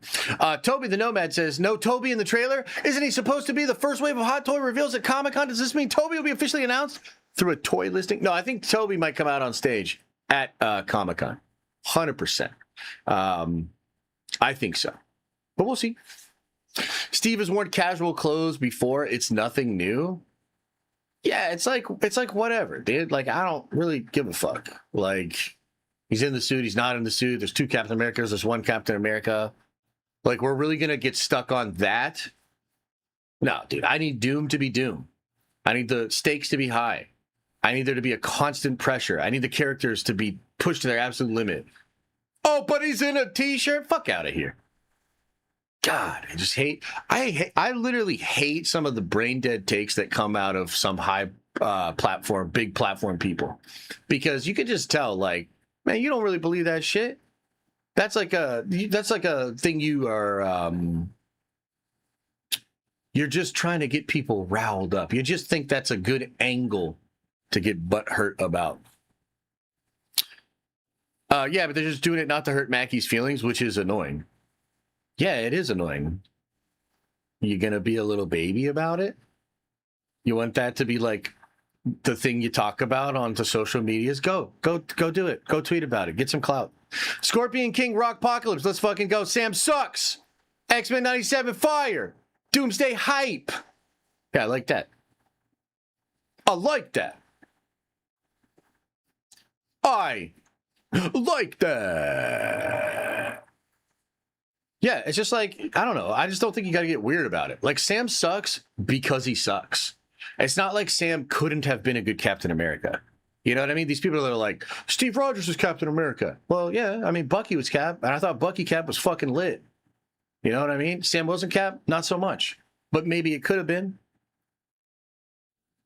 I feel like it's like this weird thing. There's just like some weirdos out there that just straight up like, they don't want to have a principled argument. They just want to like drag down everything that they think the incel crowd will cheer for.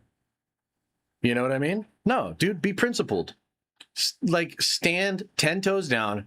Tell me what you think. Don't whistle blow. Don't be a coward. Put it out there. You know why I don't like Sam Wilson, Captain America? Because his movie was fucking terrible. Because he lacks charisma. Because he's short. And he has no powers.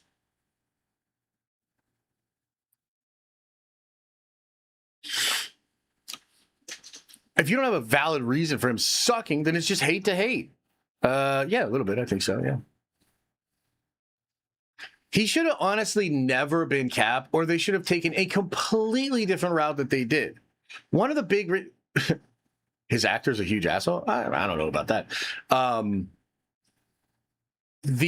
I think, actually, if you really had to get specific about what fucked up Sam Wilson Cap, I do think it's a little bit of Malcolm Spellman, and I do think it's a little bit of Mackie himself. And so, like, here's where it gets, like... this is why it's so important to be principled, because you can navigate these difficult conversations. You can say things that might make people uncomfortable, but you can establish that it's in good faith and that you're using like rational, just sense making. The actual reality is they did want to do too much with him being black. Straight up. They made it too much like black empowerment, black activism. And it's not that that shouldn't have been a part of it. It's that there was no balance. One of the things that bugged me the most was that Sam loved Steve Rogers, dude. He's like a giddy fanboy in Winter Soldier. The way he drops that folder down, think of it as a resume. Dude, he loved Steve. And then Malcolm Spellman and maybe Anthony Mackie, it's hard to say, decide, well, we can't have the black Captain America be simping for the old white Cap the whole time. We got to make this about his blackness. And, look, I think there's even a way that that could have worked. But guess what? It fucking didn't. It fucking did not. Right? But motherfuckers can't even articulate that. You know what I mean? Like, people are just like, no, it's just bad. Steve's Cap. No, stand 10 toes down. Say what you mean. Tell me what you think. You know what I mean? Because ironically, some of that stuff, the racial stuff, was actually the best part of Falcon and the Winter Soldier. But the show's terrible because it's the only competent part. The show was great? No, it wasn't. That show is terrible. That show is terrible, dude. But the race stuff is actually handled pretty well, I thought. It was like nuanced. I thought Lumley's performance was really, really good. And in fact, it's like, obviously that should be a part of a black Captain America. What I'm telling you is they fucked up the formula. They fucked up the balance. Anyway. All right, now you guys got me yapping, man. You know? You always get me so upset. Why can't we just be chill? Why can't we just have fun? Are you still looking for editors? I am, in fact, still looking for editors. I do have several that I'm in conversation with right now, but if you want to throw your name into the hat, by all means, email me at thedenofnerds at gmail.com. Hang on, I gotta let the dogs in. I gotta move the light. Hang on, let me go into this screen because I don't want you guys to see the light. Don't look at my light. Come on now.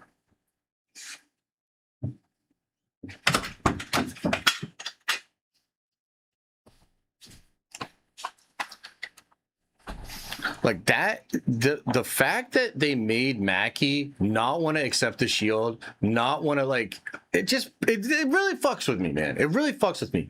Like, what do you mean? And in fact, wow, here's an idea. Why not hold that tension?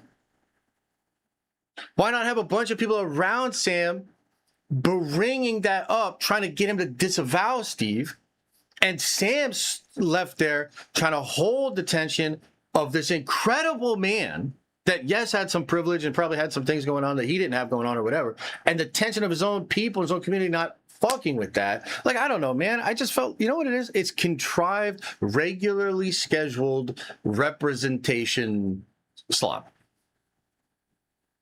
Like, it's not good just because it's a raw emotion.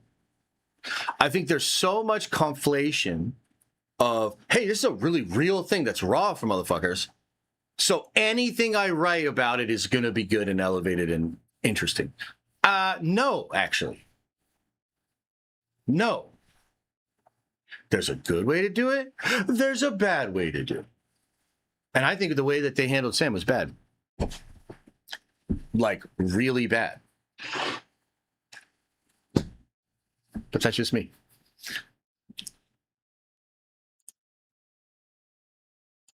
All right, lads and lasses, one more topic for today. Can we keep it chill for the back half of the stream? Can we try to take it down a couple notches and just be chill?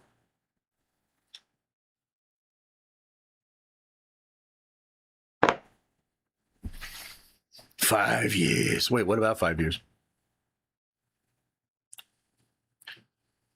The Blue Minutes post about the ending leak? Well, who the fuck is Blue Minutes?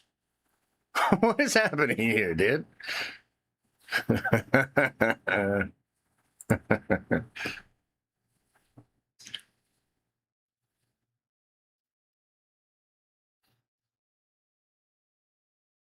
Sam is a great Cap in concept. I think there could have been a very good Sam Cap. Absolutely. Like, I would have wrote it totally different, dude. I would have wrote it totally different, you know? But John Walker better than Sam? John Walker is literally a better character than current Sam. And it's a little bit of like that Kylo versus Rey thing. So with Rey, like, it felt like they treated her with kid gloves because they were so focused on optics. You know what I mean? Kylo gets treated like shit. They don't really give a fuck about him. And yet, it kind of endears us to him. Or endears us to him. We're like, you can feel him trying to figure it out. You want him to succeed in certain situations. It's cathartic to see his growth. Rey is so one-dimensional and flat that nobody really cared about her. And I think you can see a thing with Sam, which is sad because Sam, I think, was a beloved character. I think Sam when Sam says "on your left" in Endgame, like, it fucking meant something. You know? It really did. It was great. And then they just take him in this totally, I thought it was crazy. Oh man, there's actually more I have to say about this, but I'm not going to say it. Let's end it there. Let's end it there. Yeah. I think blue minutes is yellow minutes. Check it. I'm done with all the color minutes, dude. I don't want no color minutes. I don't want any more minutes. Okay, I don't want any more minutes. John Walker is a piece of shit that ignores his family. Watch Thunderbolts. Yeah, and we love watching him because it's interesting. Right? Like, stop conflating. Like, what do you want to watch? You want to watch, like, it's interesting to you to watch the perfect person that has no flaws be treated to a plot where things move around them and any obstacle put in front of them is bigotry or an ism. You know what I mean? Like, John Walker's a piece of shit. No more characters like him. Stop it. No more. Did my super come through? I don't know. Let me see. Let me see here. That last line is to Sue and Franklin before the sacrifice. Ooh, girl. That's cool. That's a good idea. Do you understand what he's saying there, guys? That's actually pretty crazy. Just felt like riding. Says Scorpion King, Rockpocalypse, let's go. Sam sucks. I already read that. Wait, who did I miss? Toby the Nomad. I already went over that. Sir, went over that. I think we went over that. Do you need the device? Yeah, we already went over that. Brother, I'm sorry. Whose chat did I miss? I don't think I missed it. Okay, we're going to talk about Doomsday promo now. Good and bad, okay? All right, we have to talk about the promotion for Doomsday. We just had a event in Shanghai. There was a lot of cool stuff revealed to the audience there, a lot of fun things that we got to see on social media. However, one of the things that happened, one of the things that was shown was a piece of art that is meant to promote the movie. I think it's the officially first revealed like poster or whatever. And I just want to tell you, like, look at this, man. Look at this. So I'll try to size this up so you guys can see it better. But you have here all the posters for all the Avengers movies. And I mean, Avengers 1, like, that's just amazing. Like, pure aura sauce. Age of Ultron, holy shit. I love this poster. I wish more of this shit actually happened in the movie, but I absolutely love the poster. Infinity War, I mean, honestly, I don't even love the Infinity War poster, to be real, but it's way better than the Doomsday poster. There's a diamondism. It's like there's built-in story. The colors make a little bit more sense because they're coming off of the stones. It's this crazy idea of bringing all of those characters together. The Guardians are there. Spider-Man's there, you know? Pretty crazy. Endgame stuff, that's a cool poster, man. It's like, you can tell a sense of action. It's almost like they're telling a story there. You got new costumes. There's a lot of interesting stuff there. Man, this Doomsday poster is just not it. I think it's so bad, guys. Let me see if I can pull up another copy of it here so we can kind of go over it. But I mean, it's bad, dude. And I think it's so bad that some people are getting a little concerned. You know, some people get a little concerned about this here. Okay, let's pull this up. Let me get this pulled up so we can go over it in detail here. So I think one of the main reasons that this is not working the way that a lot of the other posters worked is we don't know at all what to think. We don't know how to perceive the story or anything like that. I think the color sequencing is hideous. It's like a pastel, like a neon pastel vomit that is really there just to fill an incredible amount of negative space to create a sense of balance in the image. And it don't work at all, bro. Like, it's whack. Doom's there, but we've no idea who this character is. He's just behind all of them. Tough, man. Tough. Not to mention the lineup itself. I mean, with all due respect, this is the worst lineup of Avengers ever for an Avengers movie. And that's like tough, bro. That's fucking tough. You know who the Avengers that I like here? I like Bucky. I like Thor. I like Ant-Man. I like Steve Rogers. That's it. That's literally it. Like, you got the Thunderbolts here, the new Avengers. Yeah, okay. You got Pedro Pascal, all these. Yeah, okay.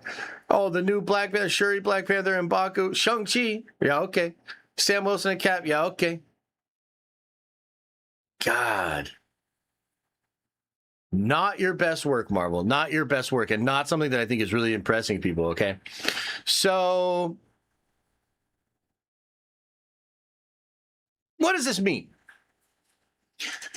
Because overall, I would say that the promotion from Shanghai was cool. People are excited about it. I think people are generally excited for Doomsday, but this poster is bad, and people are shitting on it. Not only that, but like, you know, this X-Men lineup, like I like this X-Men lineup, actually kind of interested in it, but it is kind of bizarre that like you got no Jean, you got no Storm, you got no Rogue. Like, you're not even going to like tease that they could be in it or like set that up a little bit or something. Like, I don't know, man. And if you're like, I feel like this poster would have been better if it was just Steve and Thor, just Charles and Magneto, just Reed and Sue, and then Doom. I frankly think that would have been way better. And this is given some vibes of a little bit makeshift, a little bit thrown together. We're not really getting a sense of confidence. I don't understand what the narrative could be. I don't. These are the characters in the movie and Doom's in the movie. That's all this is telling me. And I just don't think that's good enough. So for real, this is sort of like the first little pothole, in my opinion. I thought all the trailers were fantastic. Obviously, the last one is way less amped up than the rest of them because those characters suck. Right? But overall, really cool experience. Fun tying of it together. All of the leaks I've been really positive on. The screenings are apparently going well. There's a lot to like. And yet, this big turd of a poster is just staring me right in the face, and it's asking me like, is this the movie you're getting really excited for? Is this the movie you're getting really hyped up for? And I really hope that's not it. Like, you know what I mean? Like, I hope whatever I'm looking at here, this ain't it. If this is the color scheme from the movie, put it in a trash can. Don't want it. If these are really the main characters and there's very little of other awesome, surprising, incredible things, oh my God, we're in trouble. And yeah, dude. So I don't know, man. Hopefully Marvel's receptive of this. You know what this poster looks like? It looks like Conor McGregor's walkout on Saturday. Okay? It doesn't. It's like they're going through the motions. This is the thing we knew was going to happen, but you don't look confident. You don't look like you've got aura. You look a little bit shaken. This is making me nervous. This is a bad walkout, you know? And I'm not sure that this is the fighter that'll get in and put a dominant performance in when we actually see the movie. So I don't know, man. I'm really not trying to get too upset about this, but I kind of feel like this reveal should have been a very big deal. And I also question the people that saw this and thought it was good enough. This was, again, apparently created by that one dude that's done all the other posters. That's really, really great. But this is terrible. So I don't know. Could they not afford more revisions because they actually fired him or something? I'm not really sure. Let me check one thing real quick here too. I can't do it. All right. I'm going to try one thing really. Let's just try one thing and then we'll get into the questions and see what you guys are saying about this. Okay. Un momento. Por favore.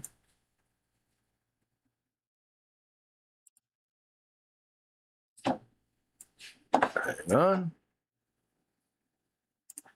Oh no, I won't be able to do it. Damn it. Oh, I can do it from here.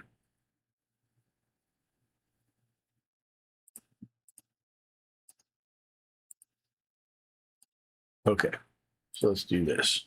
Boom.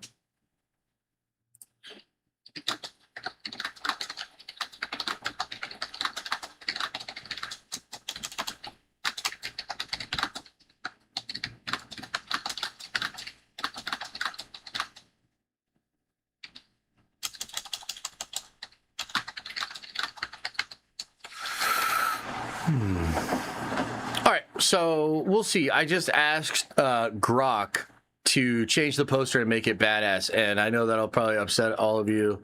But what will really upset you is if Grok makes a way better poster in like 30 seconds. So we'll see. Anyways, chat. Loudest typing ever. What?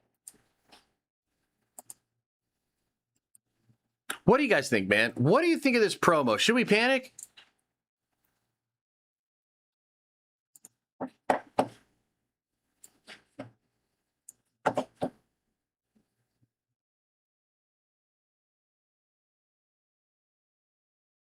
Let's see what Grocky does.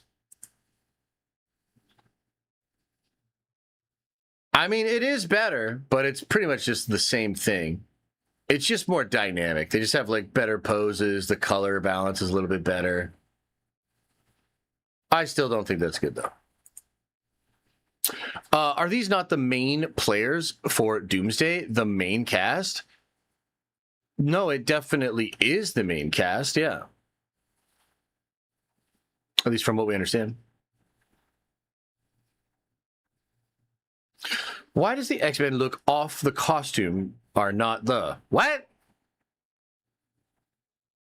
I feel like they'll make up for Evans not having a suit with Hydra Captain America being badass. Yeah, let's hope so. That would be great, huh?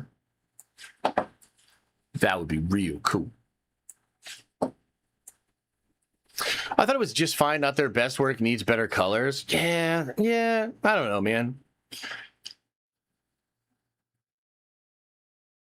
How long did it take you to find Doom's Adam's apple? I mean, Loki. Yeah, the Loki thing. I mean, it's cool that Loki's on there, but like, come on, man. Loki's so small and obscured that you can't even really see him at first. Like, what is going on in this poster? This poster is terrible. Did you see the Russo said Doom's resemblance to Tony will be addressed in Doomsday? I knew Campia was wrong about that shit. God, I'm so good at this. I'm not gonna. Okay, yeah, this is actually pretty interesting. Let's pull this up. Maybe I should do a whole nother segment about this. I think it's segment time, a new segment. All right, we'll end off on this. I'll yap about this for a while, and then we'll get on out of here. Okay. Wait, real quick. Any other thoughts on the trailer or the poster? Am I being too harsh on Marvel? Am I putting too much stake in the poster? Or is it maybe the case that Marvel put out a bad poster for a really important movie and their fans have every right to be like, what is this? Blue Minutes went mega viral. Check Brand New Day Doomsday leaks, bro. Dude, I don't care about blue minutes. I don't care about yellow minutes. I don't care about red minutes. I don't care about green minutes. I don't care about any minutes.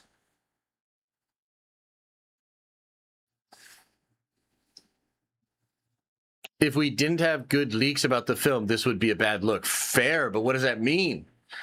That might mean the normies look at this and they're like, it looks like poo from a butt.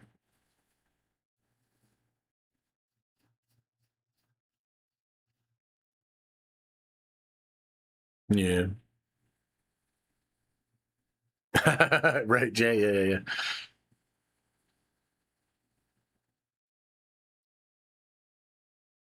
Share poster? Wait, what?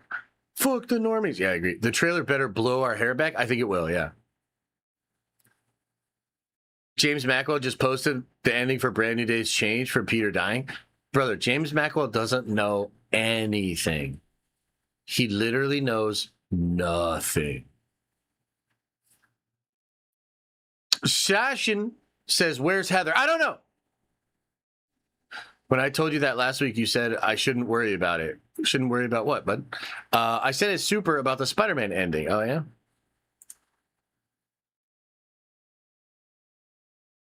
What? When did you send that? This sounds like he wakes up and realizes he's been on Battleworld the whole time and May is back. Yeah, something like that could be it, yeah. Blue Minutes leaked the ending. Oh, Blue Minutes leaked the... Somebody ban him! Tales of Terror 2. Was Tales of Terror 1 really taken? Yeah, you're banned. Fuck out of here, man. Oh, what the hell? Yeah, there you go. Haha. New Russo's interview article just dropped, so it's a whole article. The Soundsphere magazine, is that where it was at?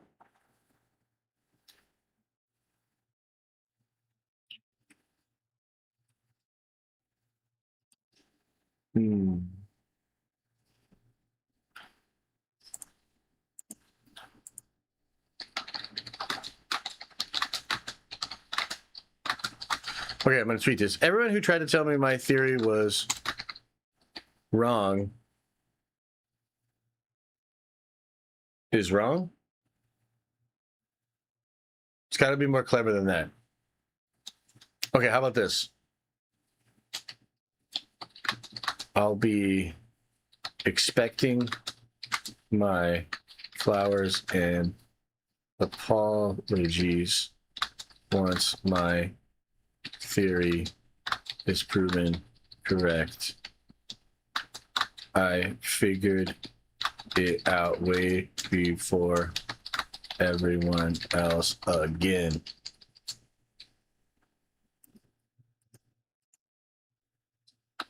Suck on my cock, you stupid fuckface loser bitch ass. Okay, well, maybe we'll leave that last part off.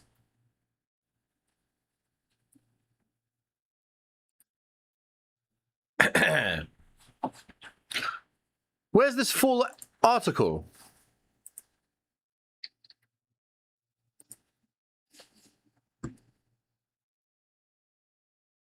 Where's this full ass article?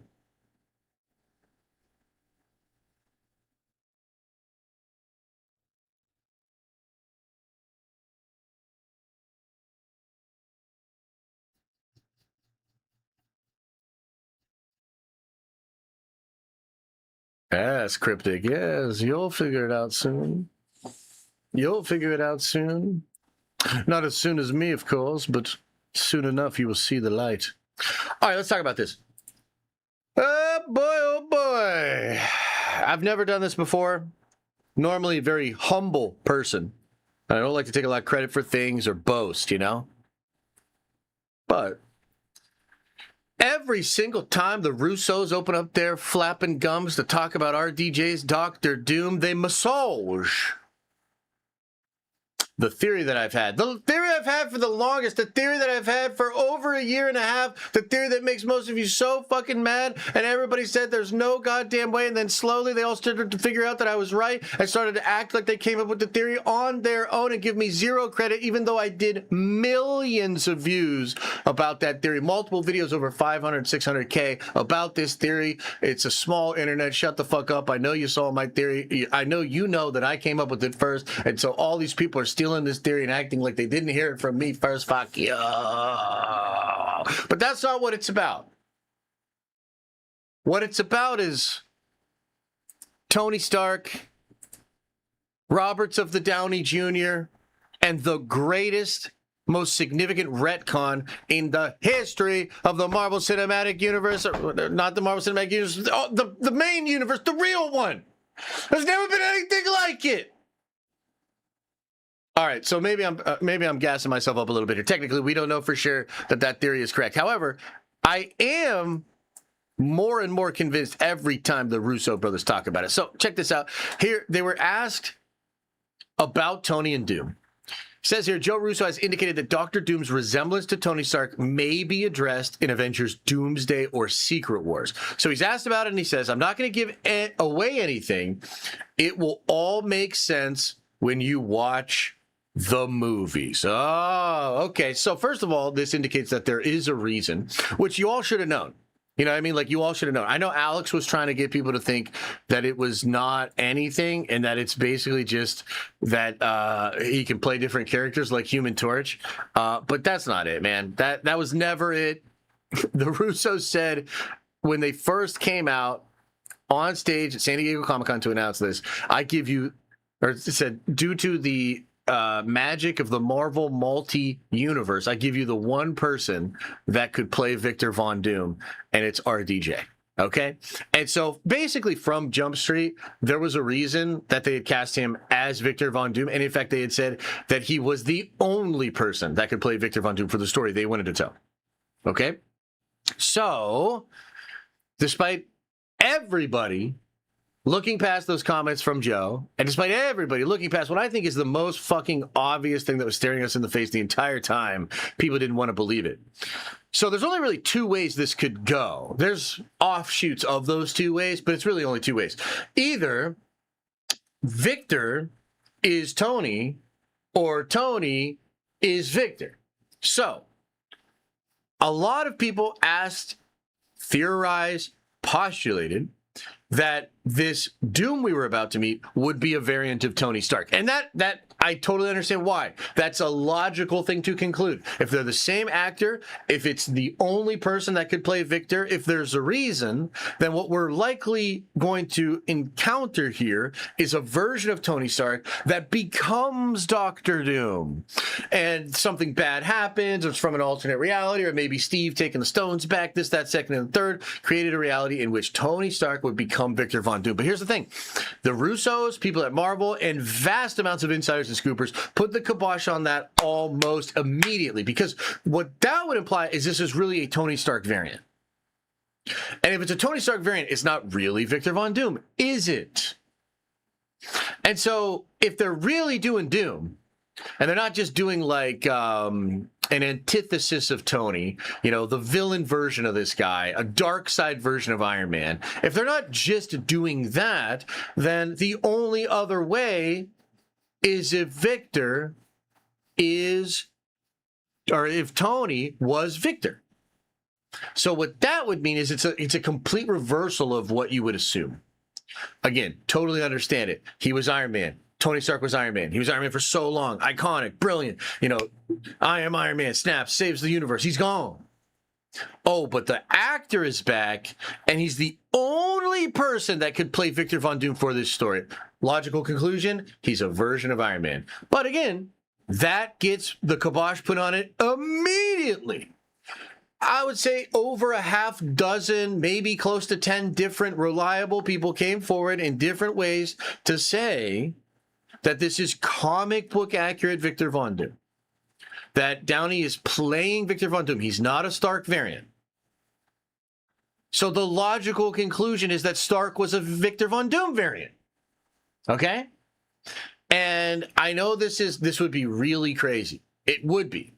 It would be very bold. It would potentially be a massive mistake. But the reason that I've always thought this idea is so brilliant is because it doesn't just become a piece of the story from a point on. It actually recontextualizes the entire story from Iron Man 1. Imagine revisiting the Infinity Saga with the new perspective that this was a Victor Von Doom variant that was made to believe he was a Tony Stark.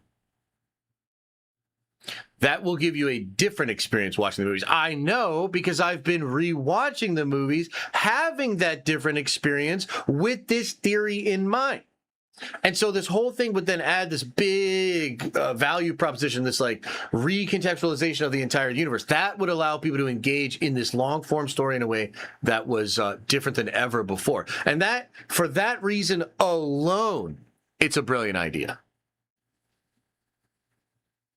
For that reason alone, it's a brilliant idea. So when the Russos answer this and say, I'm not going to give anything away, but it'll make sense when you watch the movies, like, what do we think that means? Well, I don't think it necessarily means it'll be fully fleshed out in Doomsday. And there are other folks that are saying that it's not going to be explored in Doomsday. In fact, what Campia said when he was asked about this was it's not explored in Doomsday, nor should it be, because it's explored in Secret Wars.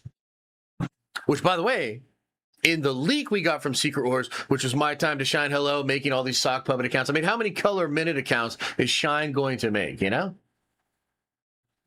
So she makes these other accounts and she starts spreading this info. She's leaking Secret Wars, but she leaks nothing about the Stark Doom connection. Nothing. I think John was right. I think it's going to be heavily explored in Secret Wars. And in fact, I actually think that Josh from the community, Joshua Campbell Bluegrass, was right when he said that in the Secret Wars leaks, the reason Tony's at the casino drinking his life away is because he's coping with the fact that he's actually Victor Von Doom. Right? So what is very likely to be the case, just because of the context of what we understand from the leaks, you're going to see him look like Tony. 5% of the movie, he's out of the costume, and you're going to see his face. I would imagine it's in some of the flashback scenes, in the scene where he loses his family or whatever, possibly even on the mural, on the painting that was just described in the trailer. So you might see him showing that he looks exactly like Tony Stark in the freaking next trailer, which is coming out in 12 days. Right? So I would imagine we, the audience, will know he's Tony. This is partially because Charles Murphy said that that's going to be a thing, and that there will be tension created in the movie because we know he looks like Tony, but the people he's interacting with don't. So if he's having a conversation with Cap and Cap starts talking about Tony, it will get awkward for us, maybe even awkward for Doom, but Cap won't understand that at first. Steve won't understand that. Right? Well, it's looking like that's a real thing. It's a real tension. It will be established in Doomsday and then heavily explored in Secret Wars. I'll take it one step further and talk about one other thing that's going on with the leak in Secret Wars. So apparently, at the end of Secret Wars, there's going to be a massive amount of heroes, like all the big heavy hitters that go to fight Doom, and they get their shit kicked in. But then apparently there'll be another fight after that where it's just Tony Stark, it's just Tobey Maguire, and it's just Wolverine. And somehow, some way, they hold Doom back in that moment. And I think that the reason Tony will be able to hold Victor back in that moment is he's going to start to get inside Victor's head. He's going to start to taunt him about how, hey, look, I'm proof that Victor Von Doom could have actually had a good life.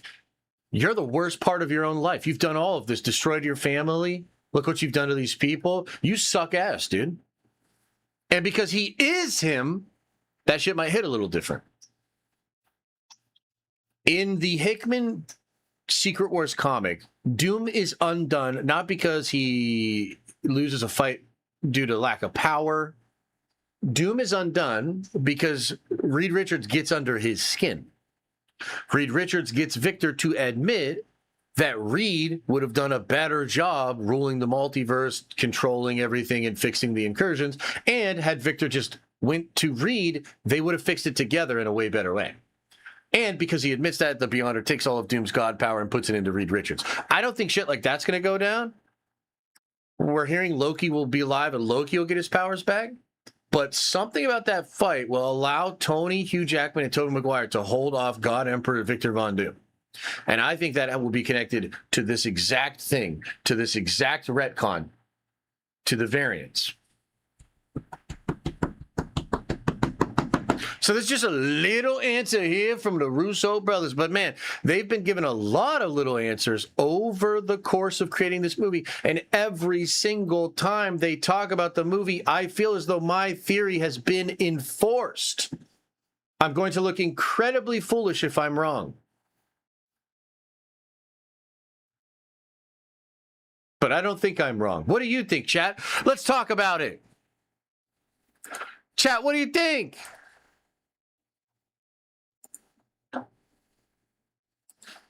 You think I'm wrong? You think I'm crazy? What do you think's going on? What if their answer on introducing a new Tony Stark for the next saga in the main timeline? It's possible. I do think the most recent leak suggests that it'll be RDJ, though. I so hope you're right. I really like the idea. It also explains why we need a new universe done right. Yeah, there's some questions of like how they're going to end Secret Wars. It seems like Tony might come back. RDJ Tony might come back. RDJ Doom might come back, and they might actually still exist in two separate universes. That's kind of weird. But yeah, we'll see. So moving forward, is RDJ going to be Tony or is he going to be Doom? It kind of seems like he might be both. Now, maybe they do bring Tom Cruise as an Iron Man, or maybe they get a different Iron Man. I don't know. But either way, it seems like RDJ is going to stick around, bro. How would RDJ be Iron Man post-Secret Wars if he's adopted? Because everything that happened from his adoption all the way to him snapping was real. It happened.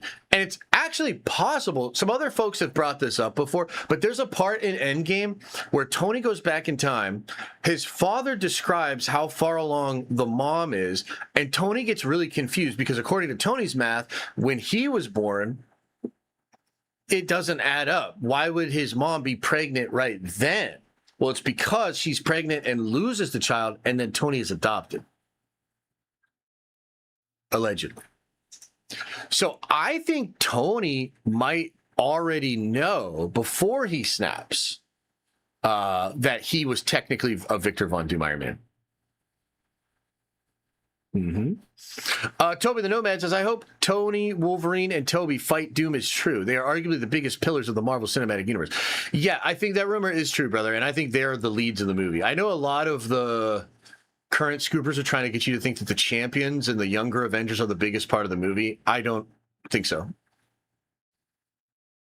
Josh, I made it to your live. Well, it's almost over, but still appreciate it. Thanks for stopping by.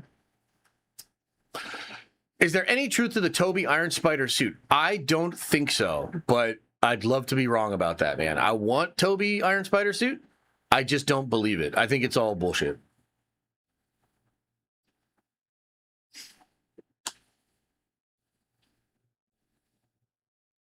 Yeah. It's lunchtime, but I know I got to get out of here. I want to go get some lunch. I got to get out of here and get some lunch. They said he knows about nanotech from No Way Home. Who does? Oh, Doc Ock or whatever? The adoption idea is very stupid. It's based upon a theory that was debunked in the commentary of Endgame. Could be retconned, though. Yeah, we'll see. I know not everybody likes the theory. I certainly don't think it's dumb. I think it's really cool, actually. It's very bold. I almost just love it because it's so ballsy. Like, can you imagine, like, just on paper, right? If you wrote down, do a major retcon of the most popular comic book character ever, the most iconic actor to play that character, this beloved staple of a thing that was once incredible, and you're going to go back and retcon that? Like, probably 99 people out of 100 would tell you that's a bad idea. 99 people out of 100 would be like, why would you do that? But it soars on the wings of its own ambition. Why do you do that? It's about what happens next. It's about recontextualizing it so that people can have a novel experience now. Now. And then keep going, keep going, keep going, keep expanding, keep doing things that are crazy and cool. Baron Zemo says, I figured it out, Josh. What if the multiverse / incursion experiment that scars Doom's face has actually made him look like Tony, which he views as a scar? That is a wild theory. I don't think so, but I love the creativity of that. That's really cool. Josh, did you see the leaked pic of Doom looking at the portrait in the hallway? I originally thought it was fake from a few weeks ago. Oh, no, I didn't see that. Send that to me. I'll look at it. Isn't Tony being adopted in a comic? Yes, I forget exactly which comic, but yeah, they retcon it so that Tony was adopted, yeah. Mm-hmm. Yeah. Yeah, I think it is that Arno Stark comic arc, actually. I think that's the arc. What do you think of Garfield's role in Secret Wars? I don't want him to just be a cameo. Hard to say.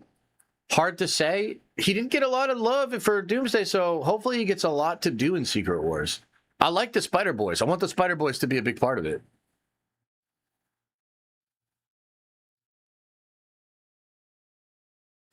All right, everybody. Well, we're going to drop that topic there. Please let me know what you think about this if you're watching on the Clips channel.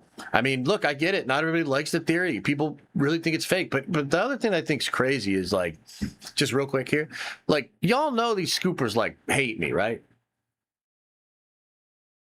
Like, I don't know if you knew that. So look, everybody's got talents, okay? And everybody's a beautiful little fucking snowflake with how their individual talents and their flaws come together. You're all real fucking special, okay? But one particular talent I have, which I just showcased, is the ability to piss everyone off. There's a certain alchemy to how my smugness and flagrantness comes together to make motherfuckers just really hate me, bro. Like, they really don't like me, okay? But what I'm trying to say is that if they knew my Doom theory was false, you don't think they would be talking about it? You don't think they'd love to shove it in my face that I was wrong?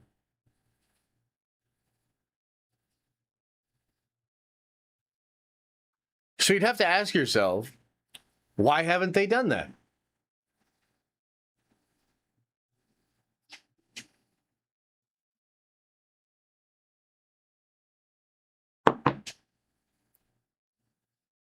Why haven't they done that? Again, what they're actually starting to do is act like they didn't see my like 600K view video where I broke down a theory when it was the most popular question on the internet. What they're doing instead is acting like I don't exist. So trust me, they'd love to say it was wrong. Instead, they just have to act like I wasn't the one that figured it out.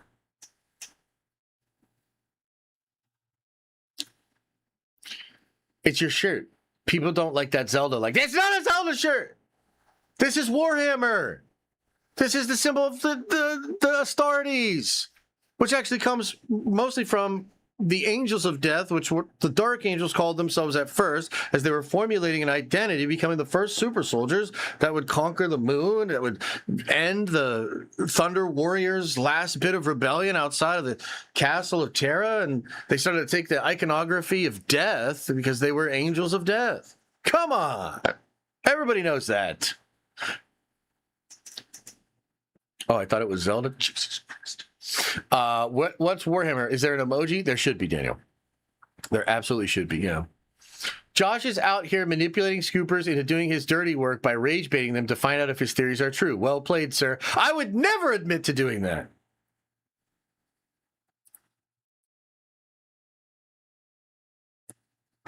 They tried me on that Jean Grey shit too, you know?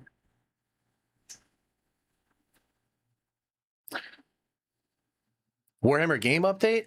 Well, I don't know what game you're talking about or whatever. I'm hoping to play some Warhammer games I haven't played in several days. I'm getting the itch.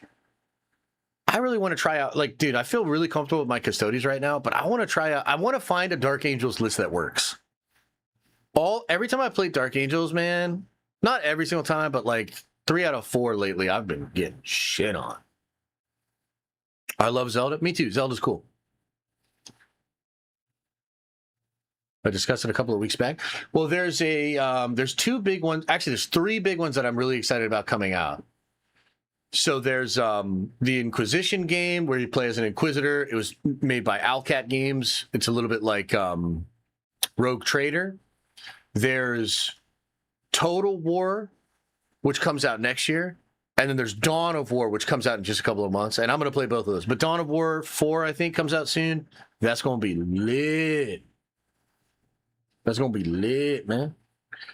Greetings, Ma. Love the streams as always. However, one thing, did you skip your hair appointment? You should fire your barber. That piece on your bald dome isn't sitting straight. I do need a haircut, yeah. Thanks, bud. Hey, Josh, had to say goodbye to our 13-year-old Yorkie this weekend. Honestly, hearing your dogs during the beginning of the stream was a comfort. Much love. Well, I'm sorry to hear that, brother. It's always tough to say goodbye to a good dog friend, you know? I can only imagine that you gave everything you could to make sure that the dog had a good 13 years and that you guys had some bonding experiences and whatnot together. And, you know, they say all dogs go to heaven. So probably not my dogs, but most other dogs probably go to heaven. So there you go. Please stream more pack opening magic. I'd love to open more magic. I'm feeling it, dude, but I got to try to talk myself out of it. I should not go spend another $500 on work doing the thing. Looking fit as hell today. Oh, really? You think so? I got to get into the gym today. I need a good pump. I did like a lot of cardio over the weekend, if you know what I'm saying. The kids were at grandma's. Yeah, no, I'm trying to get back in the gym today, get swole. Thank you. What if I give you money for a pack? I'll take your money and maybe buy the packs. 10 million for Josh packs? I mean, that sounds pretty good. Clean up that beard when you get a haircut? What? The beard looks good. I mean, yeah, I can trim it up a little bit. I'm trying to let this thing grow, dude. I'm trying to get a wizard beard. I want to get a wizard beard. I'd like it to be like down to here. That's really what I'm going for. Cardio for 2 minutes? And that's funny, dude. That's a good one. Maybe Victor is in person. Dude, I actually saw a funny meme the other day where it's like this sexy ghost was coming. And this guy's like, you guys go. I'll hold her off. And then the comment was like, this dude's going to hold her off for 30 seconds or something like that. So it kind of made me remember about that. Do you ever think we'll ever get a Game World Series on Disney Plus? I don't know what that means, brother. What do you mean by that? A Game World Series? I don't know what you mean. Beard Avengers, anyone?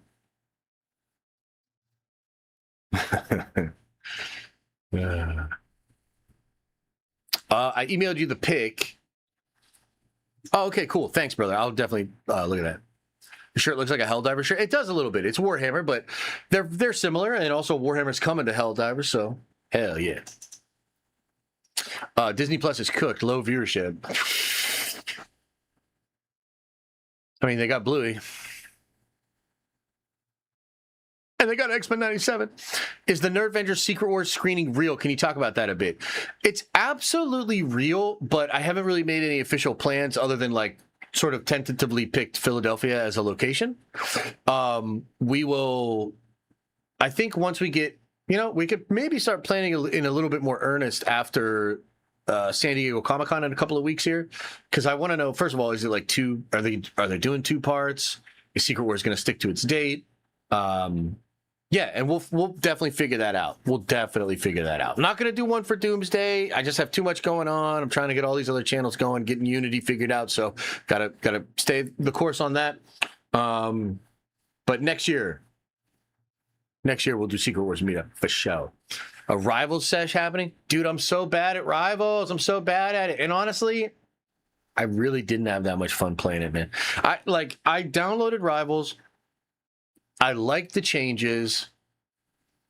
I had like 2 matches where we had like 4 DPS, 1 healer, and a tank. And I was just like, this shit is not fun.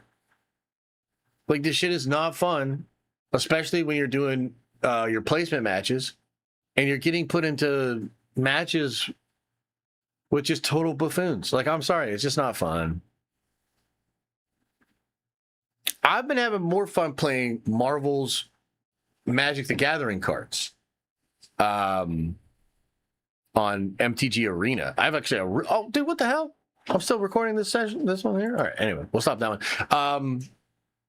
I've been having a blast playing Magic Arena and my artifact deck. I run a blue-red artifact matters deck with Iron Man. It's really cool, dude. It's really cool.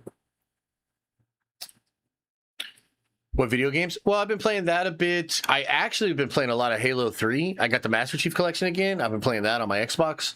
And some of my buddies actually wanted to get back into Space Marine 2. So maybe I'll get into Space Marine 2 again soon. It feels so wrong to do the X-Men without Jean and Storm not in the lineup. Yeah, and I also think, like, if you're just trying to get people excited, don't put all the other X-Men on there. Like, just put Charles and Magneto, dude, and leave it a mystery. You know what I mean? No stream tomorrow. I got a lot to do tomorrow. But we'll be back at it on Wednesday. We'll have a big old stream in the morning, and then we'll have a Warhammer Wednesday stream Wednesday night. I'm excited. You're excited. We're all excited for another Warhammer Wednesday.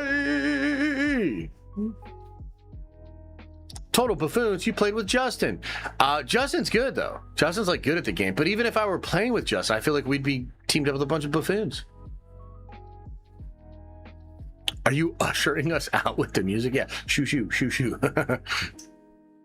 Just finished 007. Oh, the new game? Was it pretty good? Nice. What platforms you played on?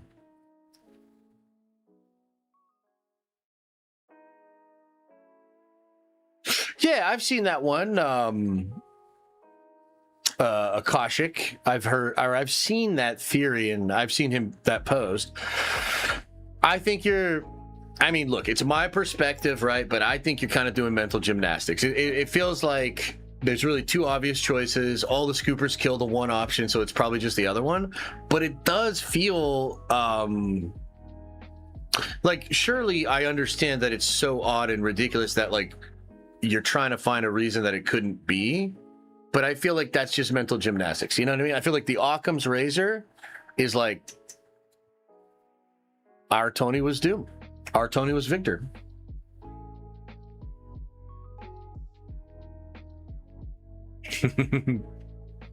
Am now excited to Warhammer Wednesday. Yeah, that's right. And don't let Cinema S2X make you feel bad about it because only 400 people watch it. Because it's the 400 best people.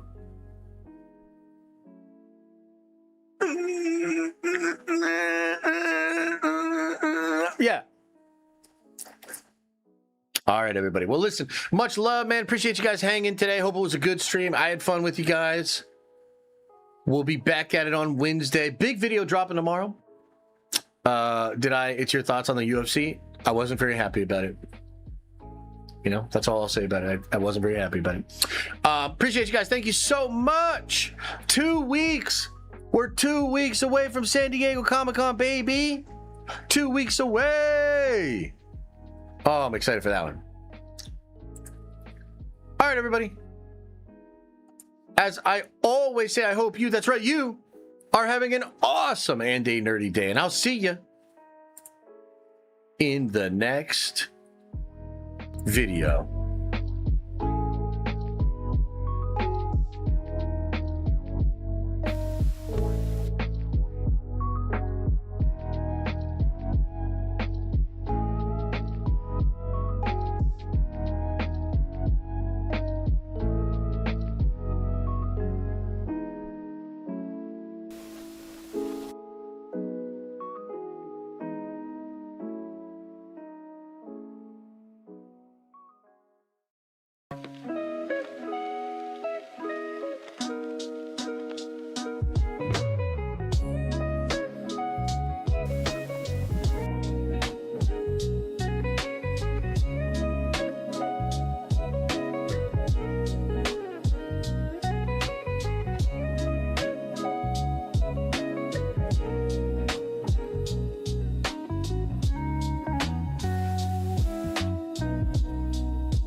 Is everybody gone?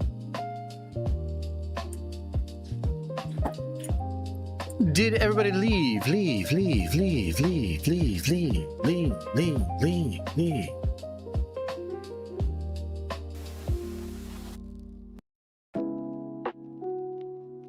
Oh man, another happy landing.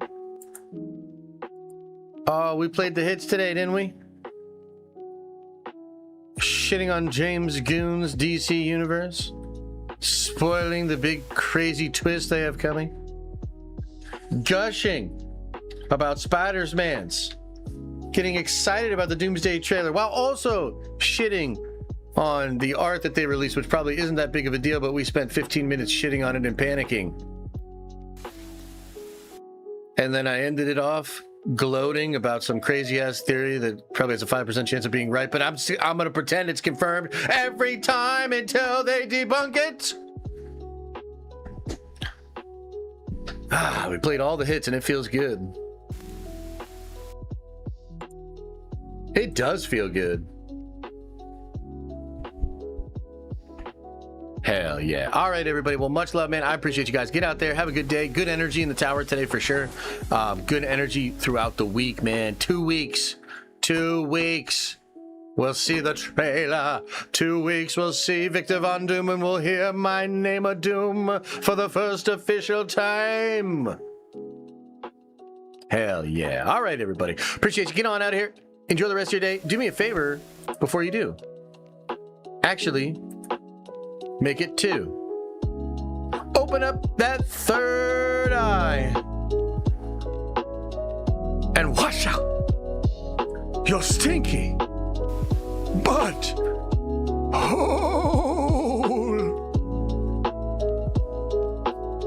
Okay, bye.